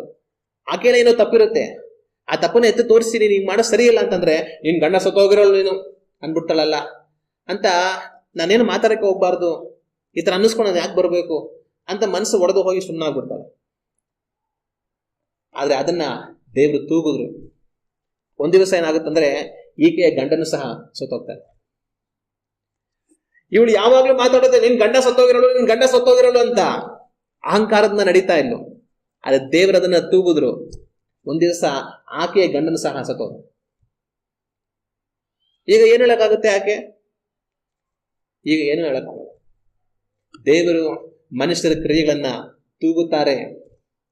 ಮನುಷ್ಯನ ಸದಾಕಾಲ ಅಹಂಕಾರದ ನಡೆಯೋದಕ್ಕೆ ದೇವರು ಬಿಟ್ಟು ಬಿಡೋದಿಲ್ಲ. ದೇವರು ಒಂದು ಕಾಲ ಅವಕಾಶ ಕೊಡ್ತಾರೆ, ತನ್ನ ನಡವಳಿಕೆಯನ್ನು ಸರಿಪಡಿಸಿಕೊಳ್ಳಿ, ಬುದ್ಧಿ ಕಲ್ತ್ಕೊಳ್ಳಿ ಅಂತ. ಆದ್ರೆ ನಮ್ಮ ಅಹಂಕಾರದ ನಡವಳಿಕೆಯನ್ನ ಸರಿಪಡಿಸಿಕೊಳ್ಳಲ್ಲವಾದ್ರೆ ದೇವರು ತೂಗುವಂತ ಕಾಲಗಳು ಬರುತ್ತೆ. ಆಗ ದೇವರು ನ್ಯಾಯ ತೀರಿಸ್ತಾರೆ. ಹನ್ನಳಿಗೆ ದೇವರು ನ್ಯಾಯವನ್ನು ತೀರಿಸಿದ್ರು. ಹನ್ನಳಿಗೆ ಒಂದು ಮಗುವನ್ನು ದೇವರು ಕೊಟ್ರು. ಈಗ ಹನ್ನಳ ಸವತಿ ಏನ್ ಹೇಳಕ್ಕಾಗುತ್ತೆ? ನಿನ್ ಮಗು ಇಲ್ದವಳು ಅಂತ ಹೇಳಕ್ಕಾಗತ್ತಾ? ಆಗೋದಿಲ್ಲ. ದೇವರು ತೂಗಿ ನ್ಯಾಯವನ್ನು ಕೊಟ್ರು. ಹಲ್ಲೆಲೂಯ. ಅದರಲ್ಲೂ ದೇವರು ಒಂದು ಮಗು ಕೊಟ್ರು. ಎಂತ ಮಗು ಕೊಟ್ರು? ಇಡೀ ದೇಶಕ್ಕೆ ದೇವ ಮನುಷ್ಯನಾಗಿ ತನ್ನನ್ನು ಕೊಟ್ರು. ಈಕೆಗೆ ಎಷ್ಟೊಂದು ಜನ ಮಕ್ಕಳು, ಅವ್ರು ಯಾರು ನಮಗೆ ಗೊತ್ತಿಲ್ಲ. ಆದ್ರೆ ಹನ್ನಳಿಗೆ ಒಂದೇ ಮಗುವನ್ನು ದೇವರು ಕೊಟ್ರು. ಅವನು ದೇಶವನ್ನ ದೇವರ ಕಡೆಗೆ ನಡೆಸುವಂತ ದೇವ ಮನುಷ್ಯನಾಗಿ ಬೆಳೆದು ಬಂದ. ಹಲ್ಲೆಲೂಯ. ದಾನಿನಿಂದ ಬೇರ್ಷೆಬದವರೆಗೂ ಎಲ್ಲಾ ಜನಗಳಿಗೂ ದೇವರು ಸಮುವೇಲನನ್ನು ತನ್ನ ಪ್ರವಾದಿಯಾಗಿ ಆರಿಸಿಕೊಂಡನ್ನುವಂಥದ್ದು ತಿಳಿದು ಬಂತು. ಸಮುವೇಲನ ಜೊತೆಯಲ್ಲಿ ದೇವರು ಇದ್ದುಕೊಂಡು ತಾನು ಹೇಳಿದಂತ ಒಂದು ಮಾತಾದರೂ ಬಿದ್ದು ಹೋಗದ ಹಾಗೆ ದೇವರು ಎಲ್ಲವನ್ನೂ ನೆರವೇರಿಸಿದರು. ಇಸ್ರಾಯೇಲ್ ದೇಶಕ್ಕೆ ಅರಸನನ್ನ ಪ್ರತಿಷ್ಠಿಸುವ ಹಾಗೆ ಸಮುವೇಲನನ್ನು ದೇವರು ಎದುರಿಸಿದರು. ಹಲ್ಲೆಲೂಯ. ದೊಡ್ಡ ಮನುಷ್ಯನಾಗಿ, ದೇವ ಮನುಷ್ಯನಾಗಿ ಸಮುವೇಲ್ ಬೆಳೆದು ಬಂದ. ಅಂತ ಒಂದು ಮಗನನ್ನ ದೇವರ ಹನ್ನಳಿಗೆ ಕೊಟ್ಟರು. ಕಾರಣ, ಹನ್ನಳ ಸವತಿಯನ್ನ ದೇವರು ತೂಗಿದರು. ತನ್ನ ಅಹಂಕಾರವನ್ನು ದೇವರು ತೂಗಿ ಈಕೆಗೆ ನಾನು ನ್ಯಾಯ ಮಾಡ್ತೀನಿ ಅಂತ ದೇವರು ನ್ಯಾಯವನ್ನು ಮಾಡಿದ್ರು. ಅದು ಮಾತಾಡಿದ್ರೆ ಅದರ ನಂತರ ಇನ್ನು ಅನೇಕ ಮಕ್ಕಳನ್ನ ಹನ್ನಳಿಗೆ ದೇವರು ಕೊಟ್ಟರು. ದೇವರು ಮನುಷ್ಯರ ಕ್ರಿಯೆಗಳನ್ನ ತೂಗುತ್ತಾರೆ. ಮನುಷ್ಯನು ಅಹಂಕಾರನ ನಡೆಯುವಾಗ ಅವನನ್ನು ದೇವರು ತೂಗುವಂತ ಕಾಲಗಳು ಬರುತ್ತೆ. ಅದಕ್ಕೆ ನ್ಯಾಯವನ್ನು ತೀರಿಸುವಂತ ಕಾಲಗಳು ಬರುತ್ತೆ. ಅದರಿಂದ ಅಹಂಕಾರದ ನಡತೆ ಮನುಷ್ಯನಿಗೆ ಒಳ್ಳೆಯದಲ್ಲ. ದೇವರಿಂದ ನ್ಯಾಯ ತೀರಿಸಲ್ಪಡುವಂಥದ್ದು ಮನುಷ್ಯನಿಗೆ ಒಳ್ಳೆಯದಲ್ಲ. ದೇವರು ಕಾಲ ಅವಕಾಶ ಕೊಡುವಾಗ ಮನ ತಿರುಗುವಂಥದ್ದು ಒಳ್ಳೆಯದು. ಹಲ್ಲೆಲೂಯ. ನೆಬೂಕದ್ನೆಚ್ಚರ್ ಎನ್ನುವಂತ ಮಹಾರಾಜ ಇಡೀ ಭೂಲೋಕವನ್ನೆಲ್ಲ ದೇವರು ತನ್ನ ಕೈಗೆ ಕೊಟ್ಟರು ಆಳ್ವಿಕೆ ಮಾಡೋದಕ್ಕೆ. ಆದ್ರೆ ಆ ರಾಜ ಏನ್ ಮಾಡ್ತಾನೆ? ಅತ್ಯಂತ ಗರ್ವವುಳ್ಳವನಾಗಿ, ಅಹಂಕಾರವುಳ್ಳವನಾಗಿ ಬದಲಾಗ್ಬಿಡ್ತಾನೆ. ನಾನೇ ಭೂಲೋಕಕ್ಕೆ ರಾಜ, ಎಲ್ಲಾ ದೇಶ ಪ್ರಜೆಗಳು ನನ್ನನ್ನ ಸೇವಿಸುತ್ತಾರೆ, ಇಡೀ ಭೂಲೋಕಕ್ಕೆ ನಾನೇ ರಾಜ ಅಂತ ಅಹಂಕಾರ ಪಟ್ಟ. ದೇವರು ತನಗೆ ಒಂದು ಎಚ್ಚರಿಕೆ ಕೊಡ್ತಾರೆ. ಒಂದು ಕನಸನ್ನು ತೋರಿಸಿ, ಒಂದು ದೊಡ್ಡ ಮರ, ಆ ಮರದಲ್ಲಿ ಎಲ್ಲಾ ಪಕ್ಷಿಗಳು, ಪ್ರಾಣಿಗಳು ಎಲ್ಲ ಅದರಿಂದ ನೆರಳು ಪಡ್ಕೊಂಡು ಹಣ್ಣನ್ನ ತಿಂದು ಅದರಲ್ಲಿ ವಿಶ್ರಮಿಸ್ತಾ ಇದೆ. ಆ ಮರ ನೀನೇ, ಆದ್ರೆ ನೀನ್ ಗರ್ವ ಪಡಬೇಡ, ಗರ್ವಪಟ್ಟರೆ ಬುಡದವರೆಗೂ ನನ್ನ ಕತ್ತರಿಸ್ಬಿಡ್ತೀನಿ ಅಂತ ದೇವರು ಎಚ್ಚರಿಕೆ ಕೊಡ್ತಾರೆ. ದಾನಿಯೇಲ್ ಬಂದು ಆ ಕನಸಿಗೆ ಅರ್ಥ ಹೇಳ್ತಾನೆ. ರಾಜ, ನಿನ್ನನ್ನು ನೀನು ತಗ್ಗಿಸ್ಕೋ, ಬಡವರಿಗೆ ಒಳ್ಳೇದು ಮಾಡು, ದೇವರು ನಿನಗೆ ಒಳ್ಳೆ ಕಾಲಗಳು ಕೊಡ್ತಾರೆ ಅಂತ ಈ ನೆಬೂಕದ್ನೆಚ್ಚರನಿಗೆ ದಾನಿಯೇಲ್ ಹೇಳ್ತಾನೆ. ಆದ್ರೆ ಇಷ್ಟೆಲ್ಲ ಆದ್ರೂ ಸಹ ಆ ನೆಬೂಕದ್ನೆಚ್ಚರ ಮನೆ ತಿರುಗೋದಿಲ್ಲ. ಅವನು ತನ್ನ ಅಹಂಕಾರ ಪ್ರವೃತ್ತಿಯನ್ನ ಹಂಗೆ ಮುಂದುವರಿಸ್ತಾ ಇರ್ತಾನೆ. ಅಲ್ಲಿಂದ 1 ವರ್ಷ ಕಳೆದು ತನ್ನ ಅರಮನೆಯ ಮೇಲ್ಗಡೆ ನಿಂತುಕೊಂಡು ಅರಮನೆಯ ಮೇಲ್ಗಡೆಯಿಂದ ಇಡೀ ತನ್ನ ಬಾಬೆಲ್ ಸಂಸ್ಥಾನವನ್ನೆಲ್ಲ ನೋಡಿ, ಆಹಾ, ನಾನ್ ರಾಜ ಆದ ರಾಜ, ಮಹಾ ಬಾಬೆಲ್ ನನಗೋಸ್ಕರ ನಾನು ಕಟ್ಟಿಕೊಂಡಿರುವಂತದ್ದು ಅಂತ ಹೇಳಿ ತನ್ನ ಪಟ್ಟಣವನ್ನ ನೋಡಿ ತಾನೇ ಗರ್ವ ಪಡ್ತಾನೆ. ಇದೆಲ್ಲ ನಂದೇ, ನನಗೋಸ್ಕರ ನಾನು ಮಾಡಿದ್ದೀನಿ ಅಂತ ಅನ್ಬೋದು. ಆಗ ಆಕಾಶದ ದೇವದೂತ ಮಾತಾಡ್ತಾನೆ. ಮಾತಾಡಿ ನಿನಗೆ ತೀರ್ಪಾಗಿದೆ ಅಂತ ಹೇಳಿ ತನ್ನನ್ನು ದೇವರು ತಳ್ಳಿ ಬಿಡ್ತಾರೆ. ತನ್ನ ಪರಿಸ್ಥಿತಿ ಏನಾಗುತ್ತೆ ಅಂತಂದ್ರೆ ಮೃಗವಾಗಿ ತಾನು ಬದಲಾಗ್ತಾನೆ. ಮೃಗವಾಗಿ ಬದಲಾಗ್ತಾನೆ ಅಂತಂದ್ರೆ ತನ್ನ ಸ್ವಭಾವ ಮೃಗದ ಸ್ವಭಾವ ಆಗುತ್ತೆ. ಭೂಲೋಕವನ್ನೆಲ್ಲ ಆಳ್ವಿಕೆ ಮಾಡುವಂತ ರಾಜನಾಗಿದ್ದವನು ಈಗ ಹೋಗಿ ಹುಲ್ ತಿಂತಾ ಇರ್ತಾನೆ. ಅವನ ಬುದ್ಧಿ ಕೆಟ್ಟೋಗುತ್ತೆ, ಪ್ರಾಣಿ ರೀತಿಯಲ್ಲಿ ವರ್ತಿಸ್ತಾ ಇರ್ತಾನೆ. 7 ವರ್ಷ ಆ ರೀತಿಯಾಗಿರ್ತಾನೆ. 7 ವರ್ಷ ಆದ್ಮೇಲೆ ತಿರುಗಿ ದೇವರು ತನಗೆ ತನ್ನ ಮನುಷ್ಯ ಬುದ್ಧಿ ಕೊಡ್ತಾರೆ. ಆ ಬುದ್ಧಿ ಬಂದ್ಮೇಲೆ ಅವನು ತಿರುಗಿ ರಾಜ ಆಗ್ತಾನೆ. ಆಮೇಲೆ ಅದೇ ನೆಬೂಕದ್ನೆಚ್ಚರ ಹೇಳ್ತಾನೆ, ದೇವರು ಗರ್ವಿಗಳನ್ನ ತಗ್ಗಿಸಿ ಬಿಡ್ತಾರೆ. ನಾನು ಗರ್ವಪಟ್ಟು ಅಹಂಕಾರ ಪಟ್ಟು ನಾನು ತಪ್ಪು ಮಾಡಿದೆ, ದೇವರು ನನಗೆ ಬುದ್ಧಿ ಕಲಿಸಿದ್ರು, ದೇವರಿಗೆ ಅಡ್ಡ ಬೀಳಿದೆ, ದೇವರನ್ನೇ ಘನಪಡಿಸಿರಿ. ಆತನು ಮನುಷ್ಯರ ರಾಜ್ಯದಲ್ಲಿ ರಾಜಾದ ರಾಜನಾಗಿದ್ದುಕೊಂಡು ತನಗಿಷ್ಟವಾದವರನ್ನು ಅದರ ಮೇಲೆ ನೇಮಿಸುವುದಕ್ಕೆ ಶಕ್ತನು ಅಂತ ದೇವರನ್ನ ಘನಪಡಿಸುವುದನ್ನ ನಾವು ಕಾಣ್ತೇವೆ. ಅಹಂಕಾರಿಗಳನ್ನ ದೇವರು ತೂಗಿ ಬಿಡ್ತಾರೆ. ಅದರಿಂದ ನಮ್ಮನ್ನು ನಾವು ಎಚ್ಚರಿಸಿಕೊಳ್ಳಬೇಕು. ನಾವು ಏನೇ ಆಗಿದ್ರು, ನಾವು ಏನಾಗಿದ್ದೇವೆ ಅನ್ನುವುದರ ವಿಷಯದಲ್ಲಿ ಅಹಂಕಾರ ನಮ್ಮಲ್ಲಿ ಸುಳಿಯದ ಹಾಗೆ ನಮ್ಮನ್ನು ನಾವು ಕಾದುಕೊಳ್ಳಬೇಕು. ಹಲ್ಲೆಲೂಯ. ಅದೇ ಸಮಯದಲ್ಲಿ ಕೆಲ ಸಂದರ್ಭಗಳಲ್ಲಿ ಏನಾಗುತ್ತೆ ಅಂದ್ರೆ ಬೇರೆಯವರು ನಮ್ಮ ಮೇಲೆ ಅಹಂಕಾರ ತೋರಿಸ್ತಾ ಇರ್ತಾರೆ. ಒಂದು ವೇಳೆ ನಾವು ಕೆಲಸ ಮಾಡೋ ಸ್ಥಳದಲ್ಲಿ ನಮ್ಮ ಮೇಲೆ ಅಹಂಕಾರದ ನಡೆಯುವಂಥವ್ರು ಇರ್ತಾರೆ. ನಮ್ಮ ಕುಟುಂಬಗಳಲ್ಲಿ ನಮ್ಮ ಮೇಲೆ ಅಹಂಕಾರದ ನಡೆಯುವಂಥವ್ರು ಇರ್ತಾರೆ. ನಾವಿರೋ ಸ್ಥಳದಲ್ಲಿ ಸುತ್ತಮುತ್ತಗಳಲ್ಲಿ ನಮ್ಮ ಸಂಬಂಧಿಕರಲ್ಲಿ, ಸ್ನೇಹಿತರಲ್ಲಿ, ಎಲ್ಲಾ ಸ್ಥಳಗಳಲ್ಲಿ ನಮ್ಮ ಮೇಲೆ ಅಹಂಕಾರವನ್ನು ತೋರಿಸಿ ನಮ್ಮನ್ನ ಬಾಧಿಸುವಂತವರು, ನೋಯಿಸುವಂತವ್ರು ಇರ್ತಾರೆ. ಆದ್ರೆ ಒಂದು ವೇಳೆ ಅಂತವ್ರು ಇದ್ದಾರೆ ಅಂತಂದ್ರೆ ದೇವರು ಅವರ ಕಾರ್ಯಗಳನ್ನು ತೂಗುವಂತ ಕಾಲಗಳು ಶೀಘ್ರವಾಗಿ ಬರುತ್ತೆ. ಇಂದಲ್ಲ ನಾಳೆ ಆ ದೇವರು ಅವರ ಅಹಂಕಾರವನ್ನು ತೂಗಿ ನಮಗೆ ನ್ಯಾಯವನ್ನು ಮಾಡುವಂತ ಕಾಲಗಳು ಬಂದೇ ಬರುತ್ತೆ. ಅದರಿಂದ ಒಂದು ವೇಳೆ ಬೇರೆಯವರು ತಮ್ಮ ಅಹಂಕಾರದ ನಡವಳಿಕೆಯಿಂದ ನಮ್ಮನ್ನು ಬಾಧಿಸ್ತಾ ಇದ್ರೆ ನಾವು ಸೋತು ಹೋಗೋದು ಬೇಡ. ದೇವರು ನಮ್ಮ ಪಕ್ಷವಾಗಿರ್ತಾನೆ. ಹಲ್ಲೆಲೂಯ. ಆದ್ರೆ ಒಂದು ವೇಳೆ ನಮ್ಮಲ್ಲಿಯೇ ಅಹಂಕಾರ ಇದ್ರೆ ನಾವು ಮನ ತಿರುಗಬೇಕಾಗಿರುವಂಥದ್ದು ಬಹಳ ಮುಖ್ಯ. ನಾವು ಮುಂದುವರಿಸಿ ದೇವರ ವಾಕ್ಯದಲ್ಲಿ ಇನ್ನು ಮನುಷ್ಯರು ಯಾವ ರೀತಿ ಇರ್ತಾರೆ ಅಂತ ದೇವರ ವಾಕ್ಯ ಹೇಳುತ್ತೆ ಅನ್ನೋದನ್ನ ನಾವು ಧ್ಯಾನ ಮಾಡಿ ನೋಡೋಣ. ಇನ್ನು ಮುಂದುವರಿಸಿ ದೇವರ ವಾಕ್ಯ ಏನ್ ಹೇಳುತ್ತೆ ಅಂದ್ರೆ, ಒಂದು, ಅವರ ಅಹಂಕಾರಿಗಳಾಗಿರ್ತಾರೆ ಅಂತ ದೇವರ ವಾಕ್ಯದಲ್ಲಿ ಬರೆಯಲ್ಪಟ್ಟಿದೆ. ಇನ್ನು ಮುಂದುವರಿಸಿ ಮನುಷ್ಯರು ಎಂಥವರಾಗಿರ್ತಾರೆ ಅಂದ್ರೆ ದೂಷಕರಾಗಿ ಅವರು ಇರ್ತಾರೆ ಅಂತ ಬರೆಯಲ್ಪಟ್ಟಿದೆ. ಕಡೆಗಾಲಗಳಲ್ಲಿ ಮನುಷ್ಯರುಗಳು ಎಂಥವರಾಗಿರ್ತಾರೆ? ದೂಷಕರಾಗಿರ್ತಾರೆ ಅಂತ ದೇವರ ವಾಕ್ಯ ಹೇಳುತ್ತೆ. ಈ ದೂಷಕರು ಅಂದ್ರೆ ಯಾರು? ದೂಷಣೆ ಅಂದ್ರೆ ಏನು? ಈ ದೂಷಕರು ಅಂತಂದ್ರೆ ಕೆಟ್ಟದ್ದಾಗಿ ಬೇರೆಯವ್ರನ್ನ ಬೈಯುವಂಥವ್ರು, ಕೆಟ್ಟದ್ದಾಗಿ ಬೇರೆಯವ್ರನ್ನ ನಿಂದಿಸುವಂಥವ್ರು, ಹೊಲಸಾದ ಮಾತಿನಿಂದ ಬೇರೆಯವ್ರನ್ನ ಗದರಿಸುವಂಥವ್ರು. ಹಿಂದಿನ ಕಾಲಗಳಲ್ಲಿ ಯಾವ ತರ ಇತ್ತು ಅಂತಂದ್ರೆ ಜನಗಳು ತುಂಬಾ ಗೌರವವಾಗಿ, ವಿನಯದಿಂದ, ಪ್ರೀತಿಯಿಂದ ಮಾತನಾಡುವಂಥವರಾಗಿದ್ದರು. ಆದ್ರೆ ಕಾಲಗಳು ಹೋಗ್ತಾ ಹೋಗ್ತಾ ಮನುಷ್ಯ ಯಾವ ತರ ಬದಲಾಗಿದ್ದಾನೆ ಅಂತಂತಂದ್ರೆ ಇವತ್ತು ಮನುಷ್ಯರಲ್ಲಿ ಕೆಟ್ಟ ಮಾತುಗಳು ಮಾತಾಡೋದು, ಹೊಲಸಾಗಿ ಮಾತಾಡೋದು, ಕೆಟ್ಟದಾಗಿ ಇನ್ನೊಬ್ಬರನ್ನ ಬೈಯುವಂಥದ್ದು, ನಿಂದಿಸೋದು, ದೂಷಣೆ ಮಾಡುವಂಥದ್ದು, ಇದೆಲ್ಲ ಇವತ್ತು ಸರ್ವೇ ಸಹಜವಾಗಿ ಹೋಗಿದೆ. ಒಂದು ಕಾಲಗಳಲ್ಲಿ ಹೆಂಗಿತ್ತು ಅಂತಂದ್ರೆ ದೊಡ್ಡವರಾಗಿ ಮದುವೆಗಳಾಗಿ ಹೋಗಿರುವಂಥವ್ರು ಸಹ ಅಂಥವ್ರು ಸಹ ಕೆಟ್ಟ ಮಾತುಗಳನ್ನ ಮಾತಾಡಿ ಬೇರೆಯವ್ರನ್ನ ಬೈಯೋದು ಮಾಡೋದೆಲ್ಲ ಸಹಜವಾಗಿ ಇರಲಿಲ್ಲ. ದೊಡ್ಡವರು ಸಹ ಕೆಟ್ಟ ಮಾತುಗಳನ್ನ ಆ ಕಾಲಗಳಲ್ಲಿ ಅಷ್ಟಾಗಿ ಮಾತಾಡ್ತಾ ಇರಲಿಲ್ಲ. ಈ ಕಾಲಗಳಲ್ಲಿ ಹೆಂಗಾಗ್ಬಿಟ್ಟಿದೆ ಅಂತಂದ್ರೆ ಚಿಕ್ಕ ಚಿಕ್ಕ ಹುಡುಗರು ಸಹ ಅತ್ಯಂತ ಕೇಳೋದಕ್ಕೆ ಆಗದಿರೋ ತರ ಕೆಟ್ಟ ಮಾತುಗಳನ್ನ ಮಾತಾಡ್ತಾರೆ. ಒಂದ್ ಕಾಲಗಳಲ್ಲಿ ದೊಡ್ಡವರೇ ಕೆಟ್ಟ ಮಾತುಗಳು ಮಾತಾಡದೇ ಇರುವಂತ ಕಾಲಗಳಿತ್ತು. ಯಾರೋ ತುಂಬಾ ವಯಸ್ಸಾಗಿರೋರು, ತುಂಬಾ ಶ್ರೀಮಂತರು, ತುಂಬಾ ಅಹಂಕಾರಿಗಳಾಗಿರುವಂತವ್ರು, ಯಾರೋ ಕೆಟ್ಟದಾಗಿ ಬೇರೆಯವ್ರನ್ನ ಮಾತಾಡ್ಕೊಂಡಿರೋರು. ಸಹಜವಾಗಿ ಜನಗಳು ಆ ರೀತಿಯಾಗಿರಲಿಲ್ಲ. ಆದ್ರೆ ಈ ಕಾಲಗಳು ಹೆಂಗಾಗಿದೆ ಅಂತಂದ್ರೆ ಸಣ್ಣ ಪುಟ್ಟ ಹುಡುಗರು ಸಹ, ಅವರಿಂದ ಹಿಡಿದು ಎಲ್ಲಾ ಮನುಷ್ಯರು ಸಹ ಕೆಟ್ಟ ರೀತಿಯಲ್ಲಿ ಮಾತನಾಡುವಂತವರುಗಳಾಗಿ ಬದಲಾಗಿ ಹೋಗಿದ್ದಾರೆ.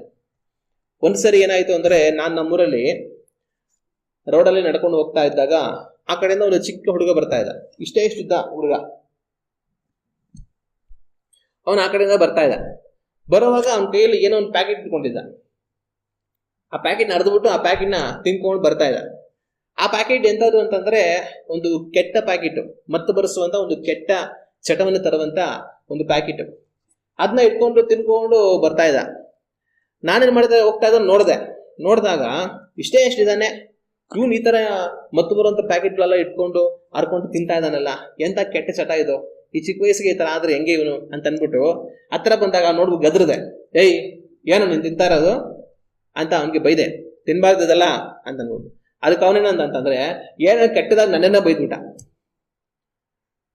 ಅವನಾದ್ರೆ ನನ್ನನ್ನೇ ಕೆಟ್ಟದಾಗಿ ಬೈದ್ಬಿಟ್ಟ ಮೇಲಿಂದ ನಾನು ಇದೆಲ್ಲ ಬೇಕಾಗಿತ್ತ ನನಗೆ, ಅವನಿಗೇನೋ ಒಳ್ಳೇದಾಗ್ಲಿ ಅಂತ ನಾನು ಇದನ್ನೆಲ್ಲ ತಿನ್ಬಾರ್ದು ಕಣೋ ಅಂತ ಗದ್ರಿದ್ರೆ, ಅವ್ನು ನನಗೆ ಕೆಟ್ಟದಾಗಿ ಬೈದ್ಬಿಟ್ಟು ನಿನಗೇನು ಹೋಗೋ ಅಂತ ಅನ್ಬಿಟ್ನಲ್ಲ, ಇದೆಲ್ಲ ನನಗೆ ಬೇಕಾಗಿತ್ತ ಅಂತ ಅನ್ಕೊಂಡು ಸುಮ್ಮನೆ ಹೋಗ್ಬಿಟ್ಟೆ.